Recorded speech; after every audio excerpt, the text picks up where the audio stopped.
So today we will discuss issue of shares at premium related all the questions. ठीक है, over subscription हो चाहे कुछ भी हो, ठीक है, oversubscription and pro rata related to premium वो पूरा डिस्कशन होगा. Before that let discuss some of the basic points जहां पे आपको 1 मार्क या 2 मार्क का क्वेश्चन मिल सकता है. ठीक है, द नंबर 1 पॉइंट सेज कि एज पर जैसे हमने लास्ट क्लास में देखा था कि हम लोग को शेयर्स इश्यू करना है. ठीक है, तो पहले एप्लीकेशन मनी होता है, then allotment, then first call, final call, ऐसे कहानी चलता है. तो जब कंपनीज को एप्लीकेशन रिसीव होती है उसके बाद कंपनीज डिसाइड करती है कि शेयर्स अलॉट करने हैं या नहीं करने हैं. लेकिन कंपनीज तभी शेयर्स अलॉट कर सकती है जब उसके पास मिनिमम एप्लीकेशन आएगा. और ये मिनिमम एप्लीकेशन कंपनीज एक्ट में नहीं लिखा हुआ, सेबी का रेगुलेशंस है. Because when you get your shares listed on a recognised stock exchange, stock exchange का मतलब जहां पे शेयर्स का परचेज एंड सेल होता है, इफ आप कहीं पे लिस्ट करवाओगे तो वहां पे जो रूल्स एंड रेगुलेशन चलता है ना, वो सेबी का रूल्स एंड रेगुलेशन है. सेबी कौन है? Securities exchange board of India. He is the my बाप ऑफ शेयर मार्केट.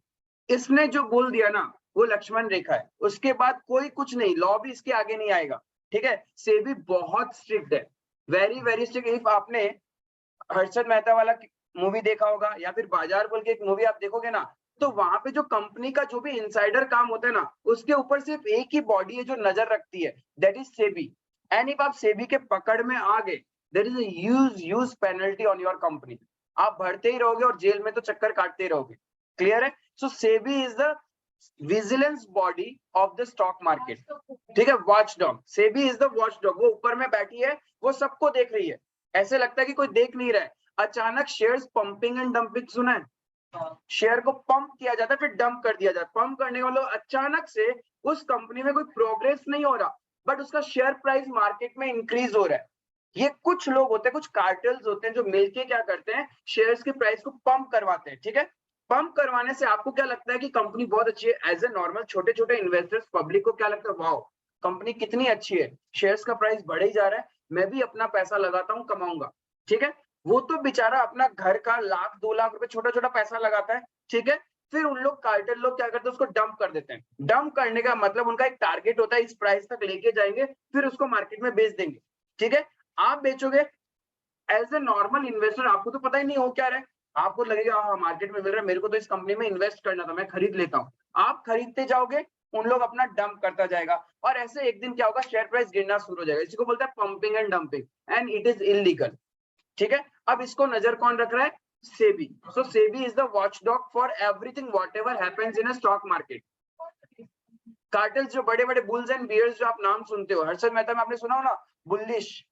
बुलिश का मतलब जो सिर्फ सोचता है मार्केट को ऊपर लेके जाने का. एक होता है बियरिश जो सिर्फ सोचता है मैं मार्केट को नीचे ही लेके आऊंगा, मुझे सिर्फ क्रैश करवाना है. He is happy when the share price crashes. और बुलिश जो होता है वो तभी खुश होता है जब वो शेयर प्राइस ऊपर जाता है. ठीक है, दो तरह के ट्रेडर होते हैं, एक होता है जो चाहता है हमेशा ऊपर जाए, एक होगा जो चाहेगा नीचे जाएगा. ठीक है, अब इनके बीच में जो ये बड़े पैसे वाले लोग हैं, इन लोग कार्टेल बनाते हैं. एक बेकार सी कंपनियां जिनमें हम लोग अपना पैसा इन्वेस्ट करते हैं, फिर उसको इतना इन्वेस्ट करके दिखाते हैं ना कि हम लोग शेयर्स खरीदे, मतलब डिमांड सप्लाई. उस शेयर्स का इतना डिमांड क्रिएट कर देंगे, मार्केट में अवेलेबल नहीं होता, अचानक वो रेट बढ़ती जाती है. फिर डिमांड क्रिएट हो गया ना, फिर खुद ही बेच देंगे, खुद एग्जिट कर जाएंगे एंड आपका शेयर प्राइस फॉल हो जाएगा और आप हाथ का हाथ में रह जाओगे. Because as a small investor हम लोग 10% 15% के रिटर्न में बेचना क्या है, 10% ही तो है. सपोज तुमने 10,000 रुपए लगाया और यदि 10% इंक्रीज भी हो गया तो ऐसे लगता है ना, ये 1,000 में क्या बेचना, थोड़ा और बढ़ने देते हैं. But think about the persons who are investing hundreds of crores. उनके लिए 10% छोड़ो, उनके लिए तो 2% भी बहुत बड़ा अमाउंट है, राइट? तो उनके लिए वो सब चलता है. सो सेबी क्या बोलता है, जब भी कोई कंपनी अपना शेयर्स लिस्ट करवाएगा, एप्लीकेशन इनवाइट करेगा, तो मिनिमम 90% एप्लीकेशन होना ही होगा. कितना होना होगा? As per SEBI a company is required minimum 90% of application of the issued shares, not the authorised. ठीक है, जितना आप ऑफर कर रहे हो पब्लिक को उसका 90% एप्लीकेशन आना ही होगा. क्लियर है ये वाला चीज? देन फिर हमने देखा एप्लीकेशन. हमने देखा था कुछ पैसा एप्लीकेशन में मंगवाया जाता है, कुछ अलॉटमेंट, कुछ फर्स्ट कॉल, फाइनल कॉल. तो कैसे डिसाइड करेंगे कितना रुपए मंगवाना है अपने को? ठीक है, तो कंपनीज एक्ट क्या बोलता है पता है कि suppose the face value of the share is 10, face value of the share is 10, ठीक है, तो उसका 5% मतलब 5 पैसा, 10 रुपए का 5% कितना होगा 5 पैसे, मिनिमम 5 पैसे तो आपको एप्लीकेशन पे लेना ही पड़ेगा शेयर होल्डर से। जिनसे भी आप एप्लीकेशन एक्सेप्ट कर रहे हैं उनसे मिनिमम 5% आपको एक्सेप्ट करना ही पड़ेगा। 5% ऑफ फेस वैल्यू है, हाँ जो भी फेस वैल्यू होगा, जो भी face value, it can be 20, it can be 100 as per the question. क्या चीज 10 रुपए का, 10 रुपए का 5% कितना होगा 5 पैसा ही हुआ ना, 50 पैसा, सॉरी नॉट 5 पैसा, 50 पैसा नहीं 50 पैसा, 50 पैसे, 50 पैसे, हाँ 50 पैसा क्या होगा कम से कम आपको एप्लीकेशन के साथ लेना पड़ेगा। अरे 10 रुपए का 5% कितना होगा, अपने पास तो कैलसी है, मार लो 50 पैसा, ठीक है, बाय मिस्टेक मैंने 5 पैसा बोला, इट विल बी 50 पैसे। तो कम से कम कंपनीज एक्ट क्या बोलता है, जब आप शेयर्स पब्लिक को ऑफर कर रहे हो ना, तो एप्लीकेशन के साथ में आपको minimum 5% of the face value है, ये ध्यान रखना, it is 5% of the companies act face value बोलता है। वेयर एज सेबी क्या बोलता है पता है 25% ऑफ इशू प्राइस, ये फेस वैल्यू की बात नहीं करता है। तो हम लोग को किसकी बात मानना है, सेबी से ऊपर कोई नहीं है। When it comes to the stock market SEBI से ऊपर कोई बॉडी नहीं है, क्लियर है। तो इशू प्राइस, नाउ सपोज 10 रुपए का शेयर आपने 500 रुपए में इशू किया, so your issue price is 500, तो 500 का 25% कम से कम मिनिमम एप्लीकेशन के साथ आपको लेना ही पड़ेगा। आई बात समझ में, ये बहुत बार एग्जाम में आप भूल जाते हो, गलती करके आते हो। कंपनीज एक्ट फेस वैल्यू के बारे में बोलता है, सेबी इशू प्राइस के ऊपर बोलता है, ठीक है। हाँ प्रैक्टिकली क्वेश्चन में चेक करने मत बैठना प्लीज। बहुत बार होता है, बहुत जन क्या करते हैं, इतना ज्यादा इनडेप्थ थ्योरी को समझ लेते ना कि एग्जाम में बैठ जाते हैं, 90% एप्लीकेशन तो नहीं हुआ, क्वेश्चन इज वाइड। ऐसे मत करना, वो जो क्वेश्चन है बस चुपचाप करके आ जाना। सब कुछ इशू प्राइस मतलब final price money offer to the public, premium premium सब लेके, वो तो अलग प्रेजेंटेशन है। मैं तो यहाँ बोल रहा हूँ एप्लीकेशन के साथ कंपनी कितना रुपए मंगवाएगा, ठीक है। तो ध्यान रखना सेबी क्या बोलता है 25% of issue price, whereas companies act क्या बोलता है 5% ऑफ फेस वैल्यू। ध्यान रखना ये बहुत बार इससे रिलेटेड क्वेश्चन आ जाएगा। आप लोगों का भी 2 मार्क का क्वेश्चन आ सकता है, आप लोग का भी ऑब्जेक्टिव हो, चाहे फिल इन द ब्लैंक्स हो या कुछ भी हो, ठीक है, ये ध्यान रखना। So application money, minimum application money कितना चाहिए, एंड ध्यान रखना this is minimum not maximum, minimum, ठीक है। मैक्सिमम तुम्हारा मर्जी पूरा पैसा मंगा लो, as per present era application के साथ ही तो पूरा पैसा मंगवा लेता है। कहाँ एप्लीकेशन अलॉटमेंट कॉल्स होता है, ठीक है। जब आप आईपीओ लगाते हो शेयर मार्केट में तो क्या होता है, आप पूरा पैसा ही तो पे कर रहे हो, तो कंपनी को जितना इश्यू प्राइस है पूरा हम एक बार में ही पे कर देते हैं। हाँ सबको आ सकता है, कोई भी लेवल का एग्जाम हो, whether you going for the COET, whether you going for the CA exam, entrance exam, whether you going for the class 12, कैसा भी एग्जाम हो, this becomes one of the important point, ठीक है। ये कहीं पे भी पूछ लेते हैं, इवन कॉम्पिटिशन एग्जाम्स का one of the favourite part होता है ये, क्योंकि कंपटीशन एग्जाम में आपसे ऑब्जेक्टिव क्वेश्चन ज्यादा पूछे जाते हैं, तो वहां पे ये one of the favourite point बन जाता है। बिकॉज स्टूडेंट कंफ्यूज रहते हैं, परसेंटेज तो याद कर लेते हैं 25% और 5%, मिक्सअप हो जाता है issue price and face value किस में था। तो ध्यान रखना कंपनीज एक्ट सिर्फ फेस का बात करता है, वेयर एज से भी बात करेगा इश्यू प्राइस का, क्लियर है ये। नेक्स्ट पॉइंट अंडरराइटर, अंडरराइटर कौन होता है, the person who underwrites the shares of the company, यानी जो गारंटी लेता है कि मार्केट में हम आपका शेयर्स को फुल्ली सब्सक्राइब करवाएगा,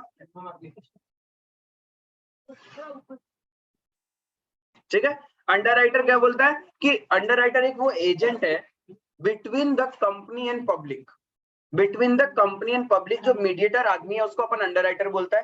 अंडरराइटर कंपनी के पास जाता है और बोलता है हम कम से कम, आप टेंशन मत लो, हम आपका सारा शेयर मार्केट में सेल करवा देगा, दैट इज द अंडरराइटर। और इसके बदले में ये जो वो सर्विस दे रहा है, इसके बदले में वो जो चार्ज करता है उसको अपन बोलते हैं अंडरराइटिंग कमीशन, ठीक है। If by chance underwriter वो अपना कमिटमेंट फुलफिल नहीं कर पाता है, then he has to buy the shares. जितना भी शॉर्टफॉल है वो सारे शेयर्स उसको बाय करना पड़ेगा। Let's take an example, suppose company ने इश्यू किया 100 शेयर्स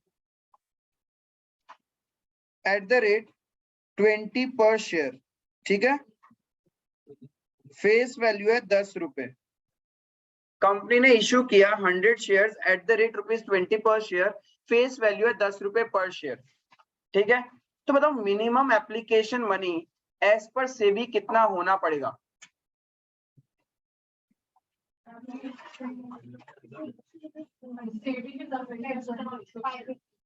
5 रुपीज, करेक्ट, ठीक है। ये मत कर देना 10 रुपए का 25%, 20 का 25, वही तो लिख, हाँ उसका 25%, ठीक है। आया समझ में? इश्यू उधर ही होगा, देखो 2 चाबी लगा हुआ होगा नोटिस बोर्ड में। क्लियर है? ये समझ में आया? तो मिनी, अरे इश्यू प्राइस का सेबी बोलता है एप्लीकेशन के साथ इश्यू प्राइस का 25% आपको एक्सेप्ट करना पड़ेगा, लेना ही पड़ेगा पब्लिक से। तो मेरा इश्यू प्राइस क्या है, तो इसका 25% कितना होगा? 5 रुपीज। तो मिनिमम एप्लीकेशन 5 रुपीज तो होना ही पड़ेगा। क्लियर है? तो अब क्या क्या इश्यू किया, इन शेयर्स को हमने अंडरराइट कर रखा है, ये सब अंडर रिटन है। अंडर रिटन का मतलब अंडरराइटर को कंपनी ने अपॉइंट कर रखा है। Now let's say suppose subscribed and underwritten at the rate 10% commission. Commission तो लेगा ना underwriter? No, subscribe means applied, मतलब कितना लोग सब्सक्राइब्ड एंड अलॉटेड बोल सकते हैं मैं यदि बोलूं तो आगे, लेकिन यहाँ पे सब्सक्राइब, चलो सब्सक्राइब्ड एंड अलॉटेड कर दो, ऐसे मत लिखो, फिर सब्सक्राइब्ड अप्लाइड लिख लो। चलो अप्लाइड, पब्लिक ने कितना अप्लाई किया, लेट्स से सपोज 75 शेयर्स, ठीक है। पब्लिक ने कितना अप्लाई किया, 75 शेयर्स। पहले तो मुझे ये बताओ यहाँ पे अंडर राइटर को जो कमीशन मिलना है वो कितना मिलना है? Company has issued 100 shares to the public at the rate 20 per share, face value है उस शेयर्स का 10 रुपए, और उसके लिए एक ब्रोकर को अपॉइंट कर लिया कंपनी ने ये काम करने के लिए। उस ब्रोकर ने बोला ठीक है मैं सारा काम कर दूंगा but I will charge 10% commission. Tell me what is the commission amount?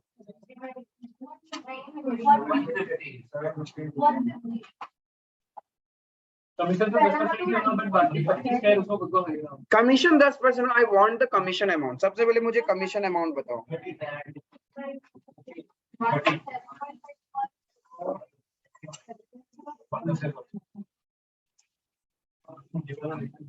बताओ।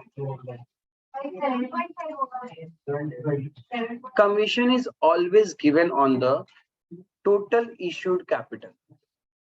Commission is always given on the total issued capital. 100 into 20 कितना हुआ इसका?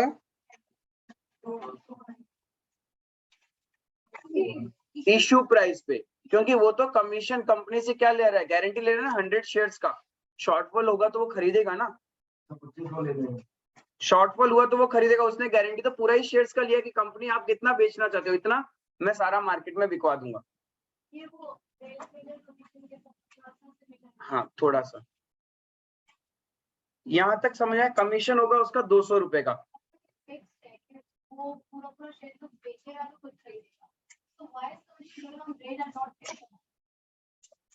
सॉरी फिर से?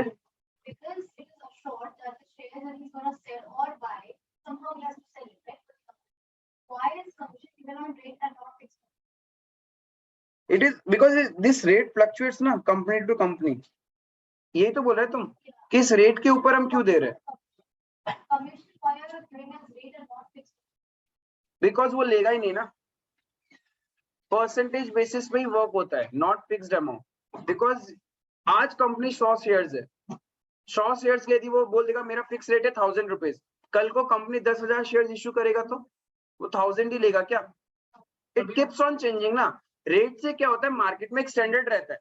जैसे कि सपोज तुमको एक कॉन्ट्रैक्ट मिले, ठीक है, तुम बोलेगा हम ये इवेंट 5,000 रुपए में कर देगा, बट तुम ऐसा थोड़ी बोलेगा, तुम क्या बोलेगा, if there is a gathering of 500 people then I charge this much, if उससे ज्यादा हो तो दिस मच ना। रेट्स वैसे ही तो होता है, इसीलिए यहाँ पे परसेंटेज यूज किया गया। हाँ, इफ कोई कंपनी है उसको, ये तो ब्रोकर है ना, इसको कोई दूसरा कंपनी अपॉइंट करेगा तो ये बोल पाएगा ना कि माई रेट इज 10%। अब आपको जितना कैपिटल मुझसे बिकवाना बिकवा लो, I will charge 10% my commission. अब चाहे आप 100 शेयर्स के लिए बोलो, चाहे 1 लाख शेयर्स के लिए बोलो, कितना भी बोलो, मेरा कमीशन फिक्स है 10%, बट अमाउंट फिक्स नहीं कर सकते। ठीक है, जब अंडर सब्सक्राइब होगा तब तो जैसे वो कुछ खरीद लेगा, और ओवर सब्सक्राइब होगा तब उसको कभी भी उतना ही कमीशन मिलेगा। हाँ, कमीशन उतना ही मिलेगा। अरे ओवर सब्सक्रिप्शन के केस में तो कंपनी पैसा अपने पास थोड़ी रखती है, रिटर्न कर देगा ना। कंपनी के पॉकेट में तो कितना रहेगा, 100 into 20 2000 ही रहेगा। क्लियर है? तो कमीशन अमाउंट समझ में आया। अब यहाँ पे कितना कम शेयर्स बिका है, क्या पहला कंडीशन सेबी जो बोलता है वो फुलफिल हो गया क्या? कितना एप्लीकेशन चाहिए, यानी यहाँ कंपनी अलॉट ही नहीं कर सकती शेयर्स। इफ अंडरराइटर नहीं होता यहाँ तो कंपनी शेयर्स अलॉट नहीं कर पाती ना, बिकॉज मिनिमम एप्लीकेशन 90% चाहिए। तो इश्यूड है 100 शेयर्स, उसका 90% कितना होगा, 90 शेयर्स। 90 शेयर्स का तो एप्लीकेशन आया ही नहीं है, तो यानी कंपनी को क्या करना पड़ता है, पूरा का पूरा पैसा रिफंड करना पड़ेगा। Since we have appointed underwriter, tension लेने की जरूरत नहीं है। पब्लिक ने नहीं खरीदा तो कौन खरीदेगा, अंडरराइटर परचेज करेगा तुम्हारे रिमेनिंग शेयर्स। ठीक है, तो अब यहाँ पे दो कंडीशन है, वो एग्रीमेंट के ऊपर डिपेंड करता है कि मैं आपका 90% एप्लीकेशंस लेके आ जाऊंगा। इफ कोई भी शॉर्टफॉल हुआ 90% से, then I will buy. If ऐसा एग्रीमेंट है तो यहाँ पे अंडरराइटर कितना बाय करेगा, 15 शेयर्स। और इफ अंडरराइटर ऐसा बोलता है मैं आपको 100% आपके शेयर्स मार्केट में सेल करवा दूंगा, राइट, तब उसको 25 शेयर्स बाय करने होंगे। इफ अंडरराइटर सेज कि मैं आपका 90% जो एज पर लॉ है वो पूरा का पूरा एप्लीकेशन आपका फुलफिल हो जाएगा। इफ नहीं हुआ, what ever be the shortfall I will bye. ठीक है, तब तो क्या होगा, 90 का शॉर्टफॉल कितना है, 15 शेयर्स अंडरराइटर खरीद लेगा। If agreement is like this that underwriter has said that आपका 100% सब्सक्रिप्शन मैं करवा दूंगा, 100%, लॉ वाला भूल जाओ 90%, मैं तो आपका 100% बिकवा दूंगा, राइट। इफ नहीं बिका तब क्या करोगे, बोलता है मैं खरीदूंगा। तो यहाँ पे 100% तो बिका नहीं है ना, 75%, तो अंडरराइटर को कितना लेना पड़ेगा, 25 shares at the rate ₹20 per share. ठीक है, तो underwriter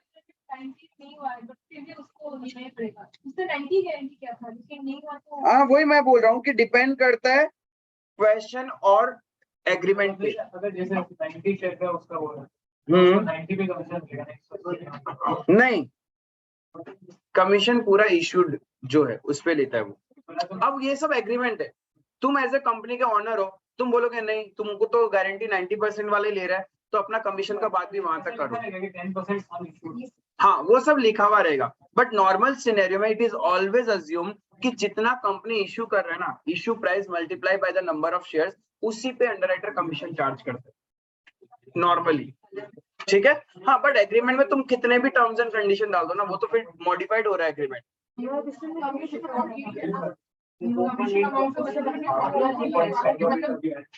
number of share issued multiplied by issue price multiply by the commission rate. हाँ, यदि कमीशन अमाउंट का फॉर्मूला कोई पूछेगा तो मैं क्या बोलूंगा, number of shares issued multiply issue price into rate. ठीक है, ये होगा कमीशन अमाउंट। तो यहाँ पे अंडरराइटर को कितना खरीदना पड़ेगा, 100% अज्यूम करे तो 25 शेयर्स इंटू 20, 500 रुपए का। अब देखो अंडरराइटर को मिलना था 200, बट उसको खरीद के कंपनी को देना पड़ेगा ना 500, तो नेट कितना पे करेगा वो, 300 रुपए पे कर देगा। इस तरीके से कैलकुलेशन होता है। क्लियर ये चीज? तो ये था पॉइंट अंडरराइटर का, समझ में? Who is underwriter? लास्ट में मैंने ये बोला, ये कमीशन का पैसा उसको मिलना है, but due to shortfall of application उसको खरीदना पड़ेगा, जब वो कंपनी से खरीदेगा तो कंपनी को पैसा तो देगा ना, 300 रुपए। तो नेट 300 देगा वो कंपनी को। 200 मिलना है कंपनी से, 500 देना है, तो नेट कितना देगा? 300 देगा। इस तरीके से कैलकुलेशन होता है अंडरराइटर का। क्लियर है? Who is underwriter? हाँ, सारा, प्रैक्टिकली सारा। अगर उससे भी कुछ नहीं हुआ तो वो डिपेंड करता है। उससे भी कुछ नहीं हुआ तो मतलब अगर वो भी सब उसका मतलब करता है जिससे नहीं करना ही पड़ेगा, खरीदना ही पड़ेगा। अंडरराइटर अपॉइंट हुआ है तो उसको खरीदना ही पड़ेगा। सपोज यहाँ पे कंपनी का एक शेयर्स भी नहीं बिकता, एक शेयर्स के लिए भी पब्लिक नहीं आता ना, पूरा का पूरा 100 शेयर्स अंडरराइटर को लेने पड़ते हैं। नहीं, इशूड से कैसे ऑनर होगा? क्या पता कंपनी अपना टोटल शेयर कैपिटल का सिर्फ 2% इशू कर रहा है, 51% तो मालिक खुद अपने पास रखता है। पब्लिक के पास सिर्फ 2 से 3% होता है शेयर्स, वो भी तुम किसी के पास 100 शेयर्स, किसी के पास 50, किसी के पास 1000, किसी के पास 5000 ऐसे होता है। मेजर चंक जो 51% है वो ऑनर के पास ही होता है, वो पब्लिक को नहीं ऑफर करते उन लोग। वरना तो खत्म, कोई भी जाके कंपनी में बैठ जाएगा तो कंपनी चलेगा कैसे? ठीक है, हाँ, 5% से ज्यादा हो जाता है तो तुमको फिर वो शेयर कैपिटल का जो नोट्स पढ़ते हो ना, वो थोड़ा बड़ा हो जाता है, उसमें आपको वो हर एक पर्सन का नाम लिखना पड़ता है जो 5% से ज्यादा होल्ड करते हैं, वो भी डिस्क्लोज करना। बट थोड़ा सा वो इन डेप्थ हो जाएगा, कंपनीज एक्ट का शेड्यूल 3 का प्रॉपर फॉर्मेट में घुस जाएंगे, बट उतना नहीं चाहिए अपने को इस लेवल तक। ठीक है, वो इंटर के लेवल पे अपन डिस्कशन कर सकते हैं। कंपनी का जितना कैपिटल है, हाँ, उससे ऑथराइज निकालता, ऑथराइज से हाँ, क्लियर है? देन आगे चले। हाँ, अभी कर लेंगे अपन। अब देखो फोर्थ नंबर क्या बोल रहा है, इफ बाय चांस कंपनी लोग क्या हुआ, ओवर सब्सक्रिप्शन हो गया, ओवर सब्सक्रिप्शन हो गया एक केस, या फिर कंपनी के पास एप्लीकेशन आया, फिर कंपनी में कुछ ऐसा हो गया, कंपनी बोलता जाओ शेयर्स इशू किसी को ही नहीं करेंगे, सबको रिजेक्ट कर दिया। तो once the application is rejected, company को क्या करना पड़ेगा? पैसा रिफंड करना पड़ेगा। तो लॉ क्या बोलता है कि कंपनी को with in a period of 15 days of the rejection repayment करना ही पड़ेगा। मतलब आप पब्लिक का पैसा अपने बैंक अकाउंट में 15 डेज से ज्यादा नहीं रख सकते। यस, हाँ, राइट। तो क्या बोलता है कि कंपनी के पास इफ एप्लीकेशन का पैसा आया एंड इफ कंपनी ने शेयर्स उनको अलॉट नहीं किया, रिजेक्ट कर दिया, then this amount needs to be refunded within a period of 15 days from the date of rejection, not from the date of application money received it. जिस दिन application money मिला उस दिन से नहीं, जिस दिन हमने डिसाइड किया कि हाँ, उनको बता दिया कि आपको रिजेक्ट कर दिया गया है, उस दिन से लेके 15 डेज के अंदर अंदर आपको क्या करना पड़ेगा? पैसा रिफंड करना पड़ेगा। क्लियर है? नेक्स्ट, इफ आपने रिफंड नहीं किया, if company do not refund the amount with in 15 days, तो कंपनी के ऊपर पेनल्टी लगेगा, उसको इंटरेस्ट देना पड़ेगा ईच एंड एवरी पर्सन जिसका पैसा कंपनी के पास पड़ा है, and that interest rate is very much high at the rate 15% per annum. बहुत बड़ा है, ठीक है? ऐसे आपको लग रहा होगा तो क्या हो गया 15%, बट जो एक्सेस एप्लीकेशन होता है ना, वो भी बहुत बड़ा अमाउंट होता है, तो उसके ऊपर 15% आप कैलकुलेट करोगे तो बहुत बड़ा अमाउंट हो गया, राइट? एंड कोई भी बिजनेसमैन नहीं चाहेगा कि अननेसेसरी उसके पॉकेट से पैसा जाए, ठीक है? तो क्या है, एप्लीकेशन मिला, इफ रिजेक्ट कर दिया तो कितने दिन के अंदर रिफंड करना है? 15 दिन। 15 दिन में रिफंड नहीं किया तो क्या होगा?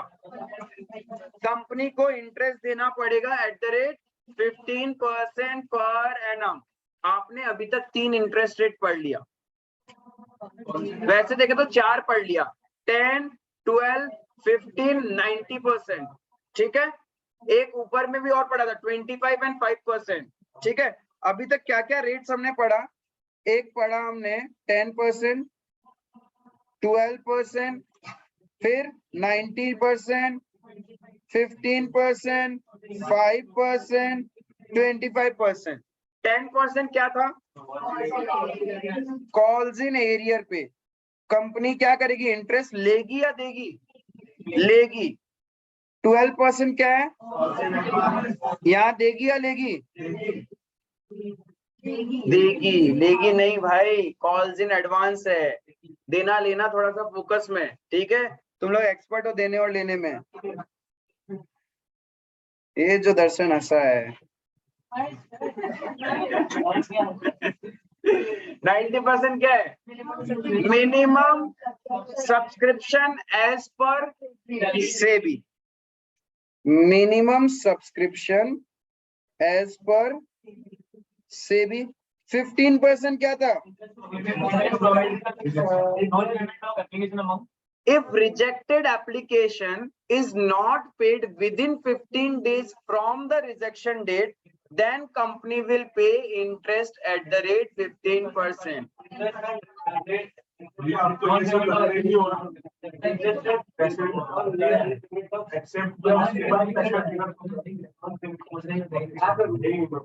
क्या चीज नहीं, अभी भी होता है कुछ कुछ कंपनीज में। क्या होता है पता है? डिफॉल्ट हो जाता है, एम्प्लॉयज टाइम से काम नहीं करते। आजकल तो वैसा हो गया है कि ऑटो आ जाता है। आईपीओ किया, एक्सेप्ट किया, उसके बाद पैसा एकदम डिडक्ट करता है। नहीं, आपका ब्लॉक हो जाता है पैसा। हाँ मतलब, हाँ, वो ब्लॉक होने का मतलब वो कंपनी के पास में ही है। फिर वापस ऑटो डेबिट भी तो होना पड़ेगा, ऑटो क्रेडिट भी तो होना पड़ेगा। if आपको शेयर्स नहीं मिला तो आप तो यूज नहीं कर रहे हो ना उस पैसे को, वो पैसा ब्लॉक्ड है। और if with in 15 days auto credit नहीं होता तुम्हारे पास, तो कंपनी के ऊपर लायबिलिटी है। बट सिंस अब मैंने बोला ना, टेक्नोलॉजी इतना एडवांस हो गया है, ये चीजें डिफॉल्ट नहीं होती है। पहले बहुत होता था, बिकॉज पहले कंपनी के बैंक अकाउंट में जाता था, फिर कंपनी को वो वापस रिफंड करना होता था। और ड्यूरिंग दैट टाइम जिस एप्लीकेंट ने पैसा दिया है कंपनी को, इफ उसने अपना बैंक अकाउंट चेंज कर लिया गया, अब बेचारा कंपनी रिफंड करे तो करे कैसे? कंपनी के डेटा में वो उसका बैंक अकाउंट है ही नहीं, तो वो अपडेट कर। तो बहुत कुछ होता था पहले, अब नहीं होता। बहुत ये सब लॉ में बस लिखा हुआ है और लिखा हुआ है। अभी भी बाई चांस कुछ हो गया इसलिए लिख के रखा है, ठीक है?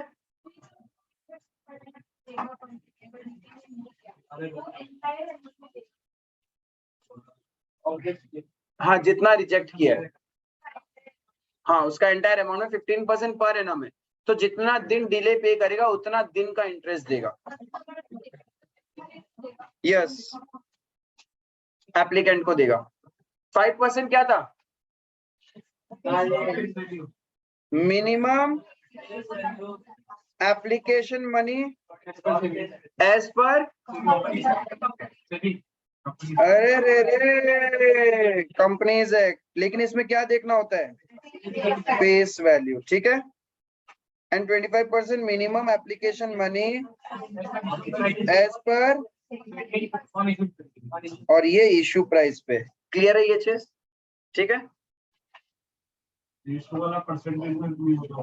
हाँ, रीइशू में जो डिस्काउंट, री इशू वाला जो रीइशू में अपन डिस्काउंट दे सकता है। हाँ जितना प्रोफिट अकाउंट में है हाँ उतना ही दे सकता। हाँ, नहीं वो परसेंटेज में नहीं। Minimum 1 month gap is required between 2 calls.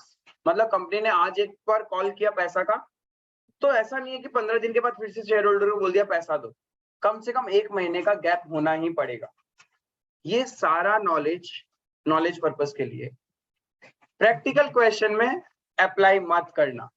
If dates ऐसा दे दिया क्वेश्चन में कि 1 month गैप नहीं है, लेके मत बैठ जाना ना। आमी पढ़ीसु 1 month गैप থাকিব লাগে, क्वेश्चन चेंज कराओ, वो सब मत करना। वो जैसा है वो वैसा ही रहेगा, ठीक है? वो जैसा है वैसा ही रहेगा। क्लियर है?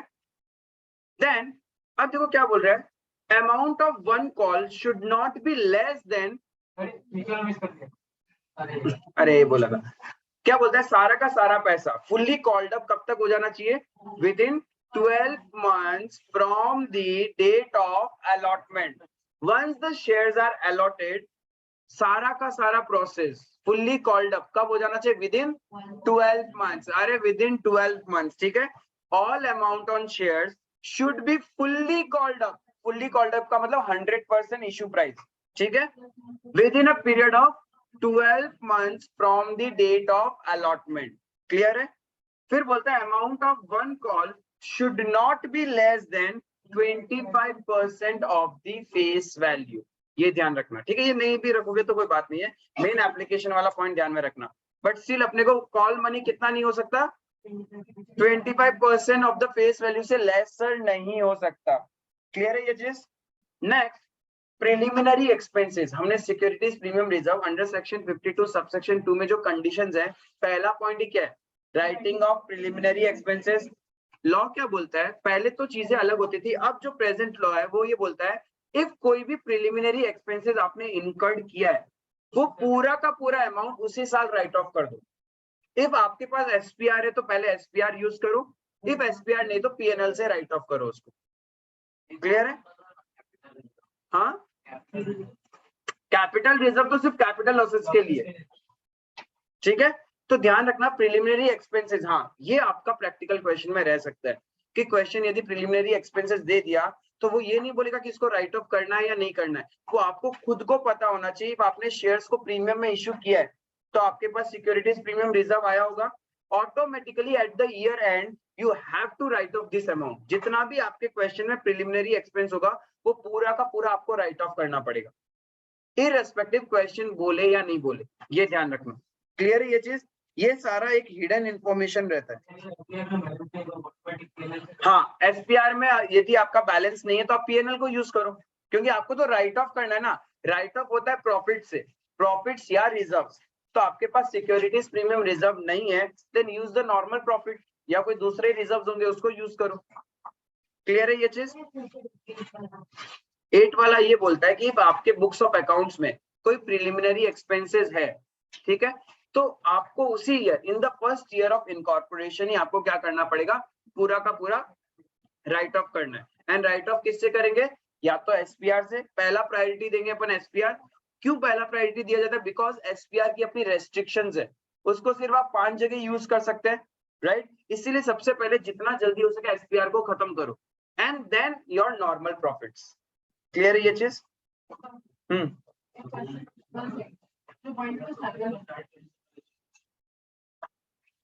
Hello, now see issue of shares at premium।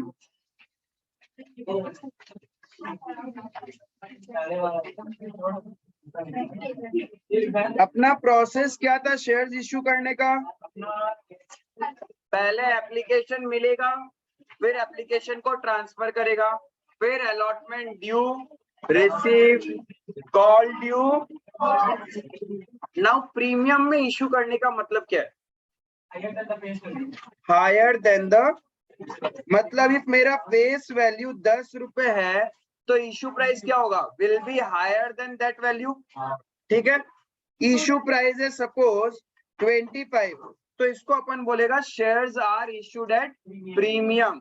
यानी I can say issue price is greater than face value, इसको क्या हम बोलते हैं? Issue of shares at premium. Now यहाँ पे जो प्रीमियम वैल्यू है, एक्स्ट्रा वैल्यू कितना है? एक क्वेश्चन कुछ नहीं बोले तब हम लोग क्या एज्यूम करना है? ये 15 रुपए किसके साथ आया है? Allotment. If question is silent न, हाँ एप्लीकेशन में आ सकता है, वो मेंशन करेगा। If question does not mention anything about the premium amount कि किसके साथ कंपनी मंगवा रही है, then we will always assume allotment के साथ में ही प्रीमियम अमाउंट कॉल किया गया। क्लियर है? अब देखो क्या क्या अकाउंटिंग एंट्रीज होगा shares when issued at premium. एक एग्जांपल छोटा सा ले लेते हैं। जैसे फेस वैल्यू है आपका 10 रुपए, इश्यू प्राइस है 25 रुपए, यह है। एप्लीकेशन के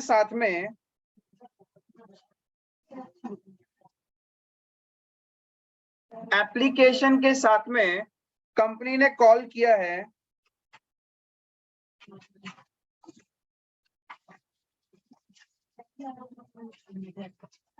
including ₹2 as premium.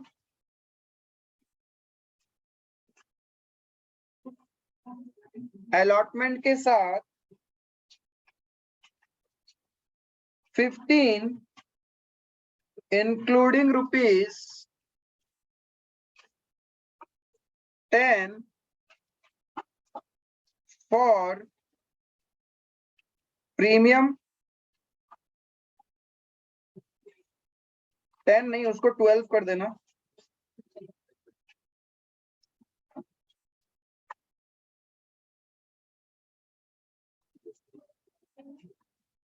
first and final call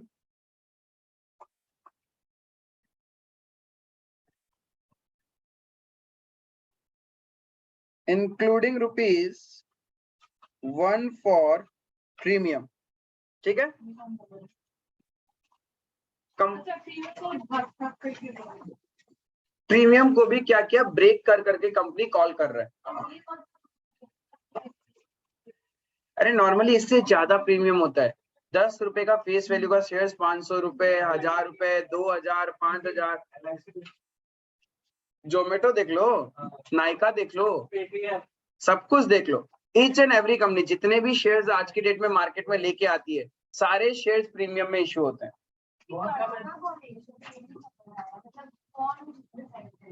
क्या चीज प्रीमियम अमाउंट कौन डिसाइड करेगा? Market survey, market reputation, market survey, knowledge of the market. वो 10 रुपए का मेरा शेयर है कंपनी का, वो प्रीमियम का एक्चुअली होगा अमाउंट तो मार्केट सर्वे करेगा, वो मतलब उसको डिमांड। हाँ तो पहले देखो, इफ तुम कंपनी जब शेयर्स इश्यू करने वाला होता है ना, तो कंपनी वो बड़ा ही होगा। छोटा मोटा कंपनी शेयर्स इश्यू करता ही नहीं है, क्योंकि वो सेबी के रूल्स एंड रेगुलेशंस में नहीं आएगा। सेबी का अपना रूल्स एंड रेगुलेशन है, मिनिमम इतना होना पड़ेगा कैपिटल, ये वो फलाना ढिमका, ठीक है, वो रूल्स है अपना, ठीक है। तो उतना बड़ा कंपनी होगा, प्लस उसको पता कॉन्फिडेंस होना पड़ेगा। जैसे कि सपोज तुम एक कोई प्रोडक्ट बनाया घर पे, तुमको प्रोडक्ट बनाने में पूरा प्रोडक्ट बन गया 100 रुपए में। अब ये तो तुम्हारे प्रोडक्ट पे तुमको कॉन्फिडेंस होना पड़ेगा ना कि मार्केट में वो कितने रुपए में सेल हो सकता है, और तुम्हारा एक बेस लिमिट होगा। तुम 100 रुपए में बहुत मेहनत करके बनाया, तुम बोलते हम 150 रुपए से नीचे तो किसी को बेचेगा ही नहीं, फिर तो मेरा लॉस है, इतना टाइम जो मैंने डिवोट किया इस प्रोडक्ट को बनाने में बेकार है। सो 150 will be your base price, उससे नीचे तुम सेल नहीं करेगा। अब उससे ऊपर बिकना, वो तो तुम्हारा कॉन्फिडेंस उस प्रोडक्ट के ऊपर में, प्रोडक्ट का क्वालिटी। वैसे ही शेयर्स होता है, कंपनी का एक बेस प्राइस होता है कि हम इससे नीचे तो नहीं बेचेगा, कोई बात नहीं, हमको पैसा रिफंड करना पड़े करेगा, लेकिन मिनिमम ये है। फिर उसके बाद ब्रोकर्स का इन्वॉल्वमेंट होता है, कंपनी का रेपुटेशन एंड सब कुछ, बहुत सारी कैलकुलेशंस होती है। उसके बाद ये इश्यू प्राइस डिसाइड होता है कि पब्लिक कितना रुपए इस कंपनी में इन्वेस्ट करने को रेडी है। ऐसा भी नहीं होता कि तुम 10 रुपए का शेयर है लाख रुपए में इश्यू कर देगा, कोई खरीदने ही नहीं आएगा ना तुम्हारा कंपनी का शेयर। तो तुमको एक ऐसा प्राइस फाइंड आउट करना होता है कि बहुत सारे इन्वेस्टर्स तुम्हारे कंपनी में इन्वेस्ट करने को रेडी हो, ठीक है। उसके लिए बहुत सारे पढ़ाई करनी पड़ेगी हायर लेवल की, ठीक है। कैलकुलेशन है, फॉर्मूलाज है, तरीके हैं, ठीक है। नहीं, बोर्ड ऑफ डायरेक्टर्स नहीं डिसाइड कर सकता, उसमें भी बहुत हायर नॉलेज पर्सन का इन्वॉल्वमेंट होता है, तब जाके कंपनी अपना एक इश्यू प्राइस डिसाइड करता है। Because issue price is nothing, it is the net worth of the company. Company का मार्केट वैल्यूएशन कितना है। जैसे आपने यदि शार्क टैंक देखा होगा, आपने सबने शार्क टैंक देखा है, उसमें लोग आते थे बोलते थे I am asking for ₹1 crore for my 1% equity. तो ये क्या है, 1% इक्विटी के लिए 1 करोड़ मांग रहा है, मतलब उसने कहीं ना कहीं अपनी कंपनी की वैल्यूएशन कितने रुपए बता दी, 100 करोड़। 100 रुपए का यदि 1% 1 करोड़ है तो 100% तो 100 करोड़ हो गया ना, यानी वो अपनी कंपनी की वैल्यूएशन लेके आ रहा है 100 करोड़ रुपए। तो ये वैल्यूएशन किया कैसे होगा, विद द नॉलेजेबल पर्सन बैठ के सर्टेन कैलकुलेशन, मार्केट सर्वे, मार्केट डिमांड, ठीक है, एक्सपेक्टेड, सब कुछ एक्सपेक्टेशंस है, एवरीथिंग इज एक्सपेक्टेशन कि फ्यूचर सेल्स कितना होगा, फ्यूचर प्रॉफिट कितना होगा, उसके बेसिस पे आज मार्केट सर्वे किया जाता है। हाथ में कितने ऑर्डर्स है तुम्हारे पास, और कितनी डिमांड्स तुम्हें मिल सकती है, इन लाइन डिमांड्स कितनी है, सब कुछ मिला के तो बहुत कुछ रिसर्च होता है। उसके बाद एक शेयर प्राइस डिसाइड होता है। कुछ कंपनी का शेयर प्राइस बहुत हाई होता है, कुछ कंपनी बहुत नॉमिनल वैल्यू में भी शेयर्स इश्यू करती है, उनको सिर्फ पैसा चाहिए होता है। बोलते हैं हम ज्यादा हाई वैल्यू में शेयर्स को ऑफर करेंगे तो पब्लिक कम खरीदेगी तो पैसा कम आएगा ना, लोग इंटरेस्टेड नहीं होंगे। तो एक ऐसा प्राइस रखा जाता है जिससे कंपनी का रेपुटेशन भी इंटैक्ट रहे और इन्वेस्टर्स बहुत ज्यादा अट्रैक्ट हो, ठीक है। तो ये प्रीमियम चलता है। प्रीमियम के कैलकुलेशन जब हायर लेवल में तुम बहुत अच्छे से पढ़ लोगे ना, जो डिग्री तुम सोचे वो मिल जाएगा, तो तुम ये सब भी सीख जाएगा, ठीक है। मार्केट में लिस्ट होता है, हाँ, उस दिन मतलब प्राइस फ्लक्चुएशन बहुत ज्यादा होता है, जितना ऊपर सर्किट नहीं होता, फ्लक्चुएट होता है क्योंकि बाई सेल चला रहता है, जिसको ऊपर चला जाता है, जीरो भी होता है। हाँ, जीरो भी हो सकता है उस दिन, क्योंकि उस दिन भयंकर वाला परचेज सेल चलता है। क्योंकि तुमको यदि आईपीओ अलॉट हुआ है, तुम बहुत एक छोटा इन्वेस्टर्स माइंडसेट वाला है, हमारा प्रॉफिट आ रहा है हम तो बेच के निकल जाएगा, कुछ होगा एक्यूमुलेट करने के लिए रेडी रहेगा, इसलिए वो इतना ज्यादा फ्लक्चुएट होता है। चलो वो सब कहानियां चलती रहेगी मार्केट के चैप्टर में, मेरा मुद्दा है प्रीमियम, ठीक है। मार्केट नॉलेज नहीं दूंगा मैं, अलग से सेशन में। Terms and condition applied, CA fees तो लेना पड़ेगा ना इतना नॉलेज देने का। चलो, तो अब देखो क्या क्या अकाउंटिंग एंट्रीज होगा। सबसे पहले कंपनीज को क्या होगा, एप्लीकेशन रिसीव्ड होगा। तो कंपनी क्या एंट्री करेगा, we are taking example of only 1 shares, ठीक है। तो पहला अकाउंटिंग एंट्री क्या करेंगे, कंपनी के पास पैसा आएगा टू, नहीं डायरेक्ट नहीं करोगे कभी भी, क्योंकि सारा काम एक डेट पे नहीं होता है, ध्यान रखना। हर चीज का अपना एक प्रोसेस है और अलग अलग डेट्स पे होता है। पहले एप्लीकेशंस मिलती है, फिर उसके आफ्टर सर्टेन डेज अलॉटमेंट का काम होता है। तो एक साथ शॉर्टकट नहीं करेंगे, ठीक है। नहीं बिल्कुल नहीं, अरे सबसे पहले अपन जाके खुद अप्लाई करते हैं ना कंपनी के शेयर्स में, तो हम लोग पैसा दे रहे हैं सामने से, तो कंपनी क्या बोलेगी, बैंक में पैसा आ गया और तुम्हारा नाम क्रेडिट कर देती है। यस, ठीक है। Bank account debit to share, इसमें एसपीआर नहीं आएगा। यस, एक चीज ध्यान रखना, एप्लीकेशन मनी में देखो यहाँ ब्रेकअप क्या है, what is the actual breakup, 5+2, 5 is for the face value, 2 is for the premium amount. Next breakup क्या है,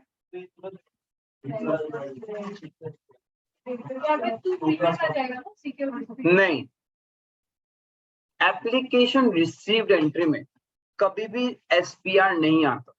यहाँ पे हम ग्रॉस वैल्यू पे अकाउंटिंग एंट्री करते हैं, पता नहीं कितना आया, कितना रिजेक्ट करना है। हाँ, इसलिए हम लोग एसपीआर में तभी क्रेडिट करोगे जब पता है कि एक्चुअल अमाउंट एसपीआर में कितना डालना है, जब आप श्योर हो। यहाँ पे हम श्योर ही नहीं है कितना का एप्लीकेशन एक्सेप्ट करना है, कितना को रिजेक्ट करना है। तो हमने जस्ट क्या किया, पैसा आया कंपनी का, डेबिट वर्ड कम्स इन, या फिर debit the receiver and credit the giver, जिन लोगों ने दिया उसका नाम क्रेडिट करके छोड़ दिया।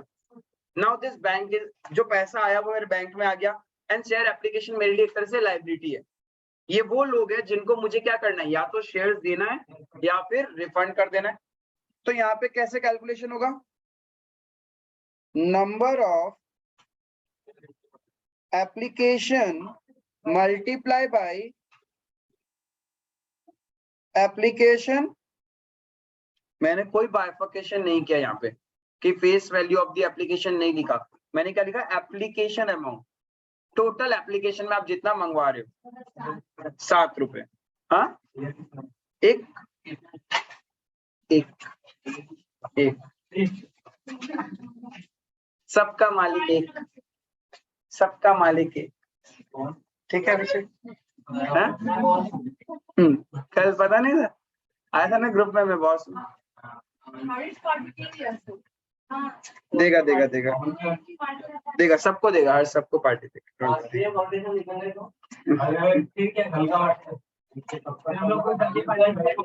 Being application money, अरे सॉरी, हाँ नहीं रे, 1 नहीं।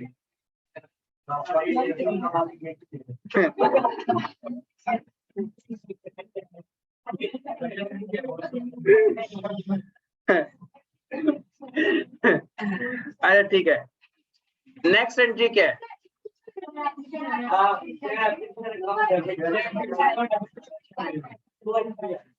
अरे तुम लोग को लेबर बनाया जाता था और हम लोग को स्मार्ट, ठीक है। अब क्या करेंगे, ये जो लोग हैं इनको या तो शेयर्स अलॉट कर देंगे या फिर पैसा रिफंड हो जाता है, तो ट्रांसफर एंट्री बोलते हैं इसको हम लोग।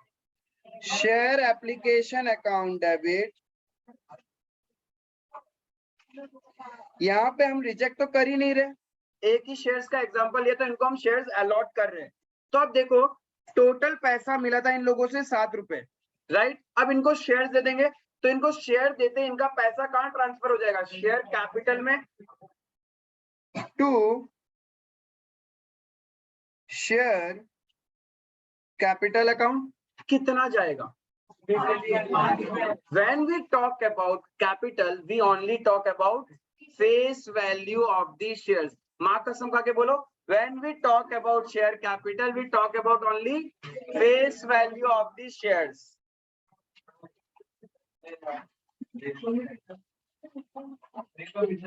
Number of shares allotted, ये साइड वर्किंग लिखना, और मैंने लास्ट लेक्चर में भी बताया तुम लोग को कि ये साइड कैलकुलेशन लिखने की हैबिट्स होनी चाहिए. इफ नहीं लिख रहे हो तो फॉरफीचर रीइश्यू में खुद ही एक बार जाके कंफ्यूज हो जाओगे. हाँ, एग्जाम में कर सकते हैं, कोई मार्क्स नहीं कटता है. डेट्स नहीं रहेगा आपके पास, मान के चलो डेट्स रहेगा ही नहीं. नहीं, आप पेन से लिखो, पेंसिल से लिखो, आपकी मर्जी, कोई फर्क नहीं पड़ेगा, ब्रैकेट में रहेगा, आपको पूरे मार्क्स मिलेंगे, कोई दिक्कत नहीं है. इनटू फेस वैल्यू ऑन, हाँ,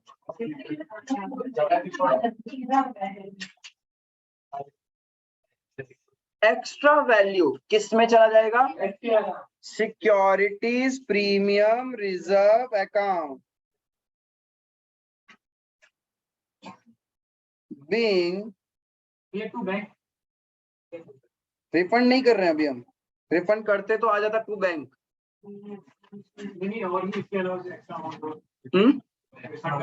हाँ, वो अभी लिखा दो, अभी एज पर एग्जाम्पल हमने कोई रिजेक्ट किया नहीं, और करके लिखाऊंगा मैं अभी, ठीक है. बीइंग एप्लीकेशन मनी,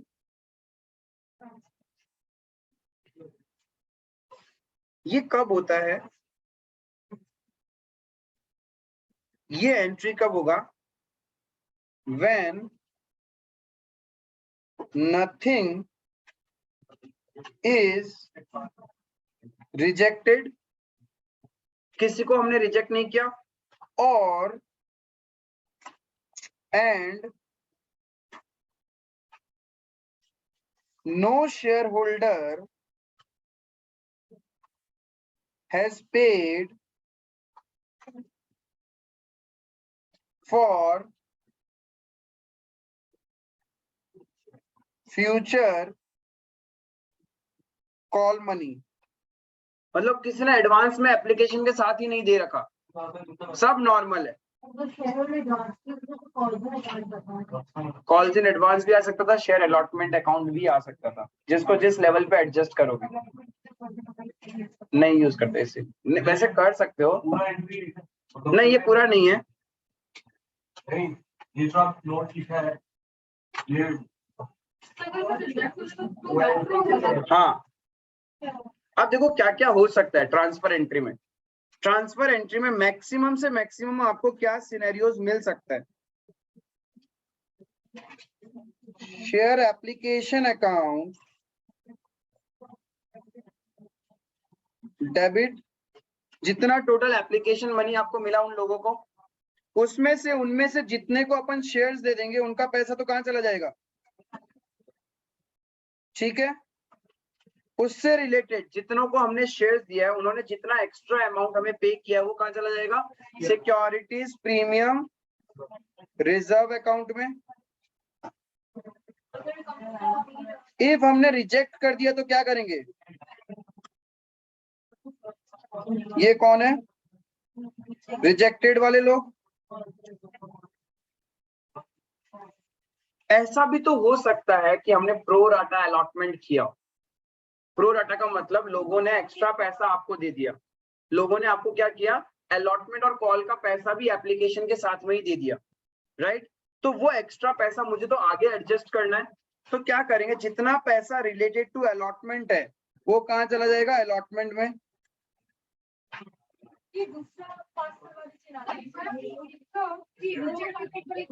अच्छा ठीक है, एक काम करो तो फिर दूसरा कर लो.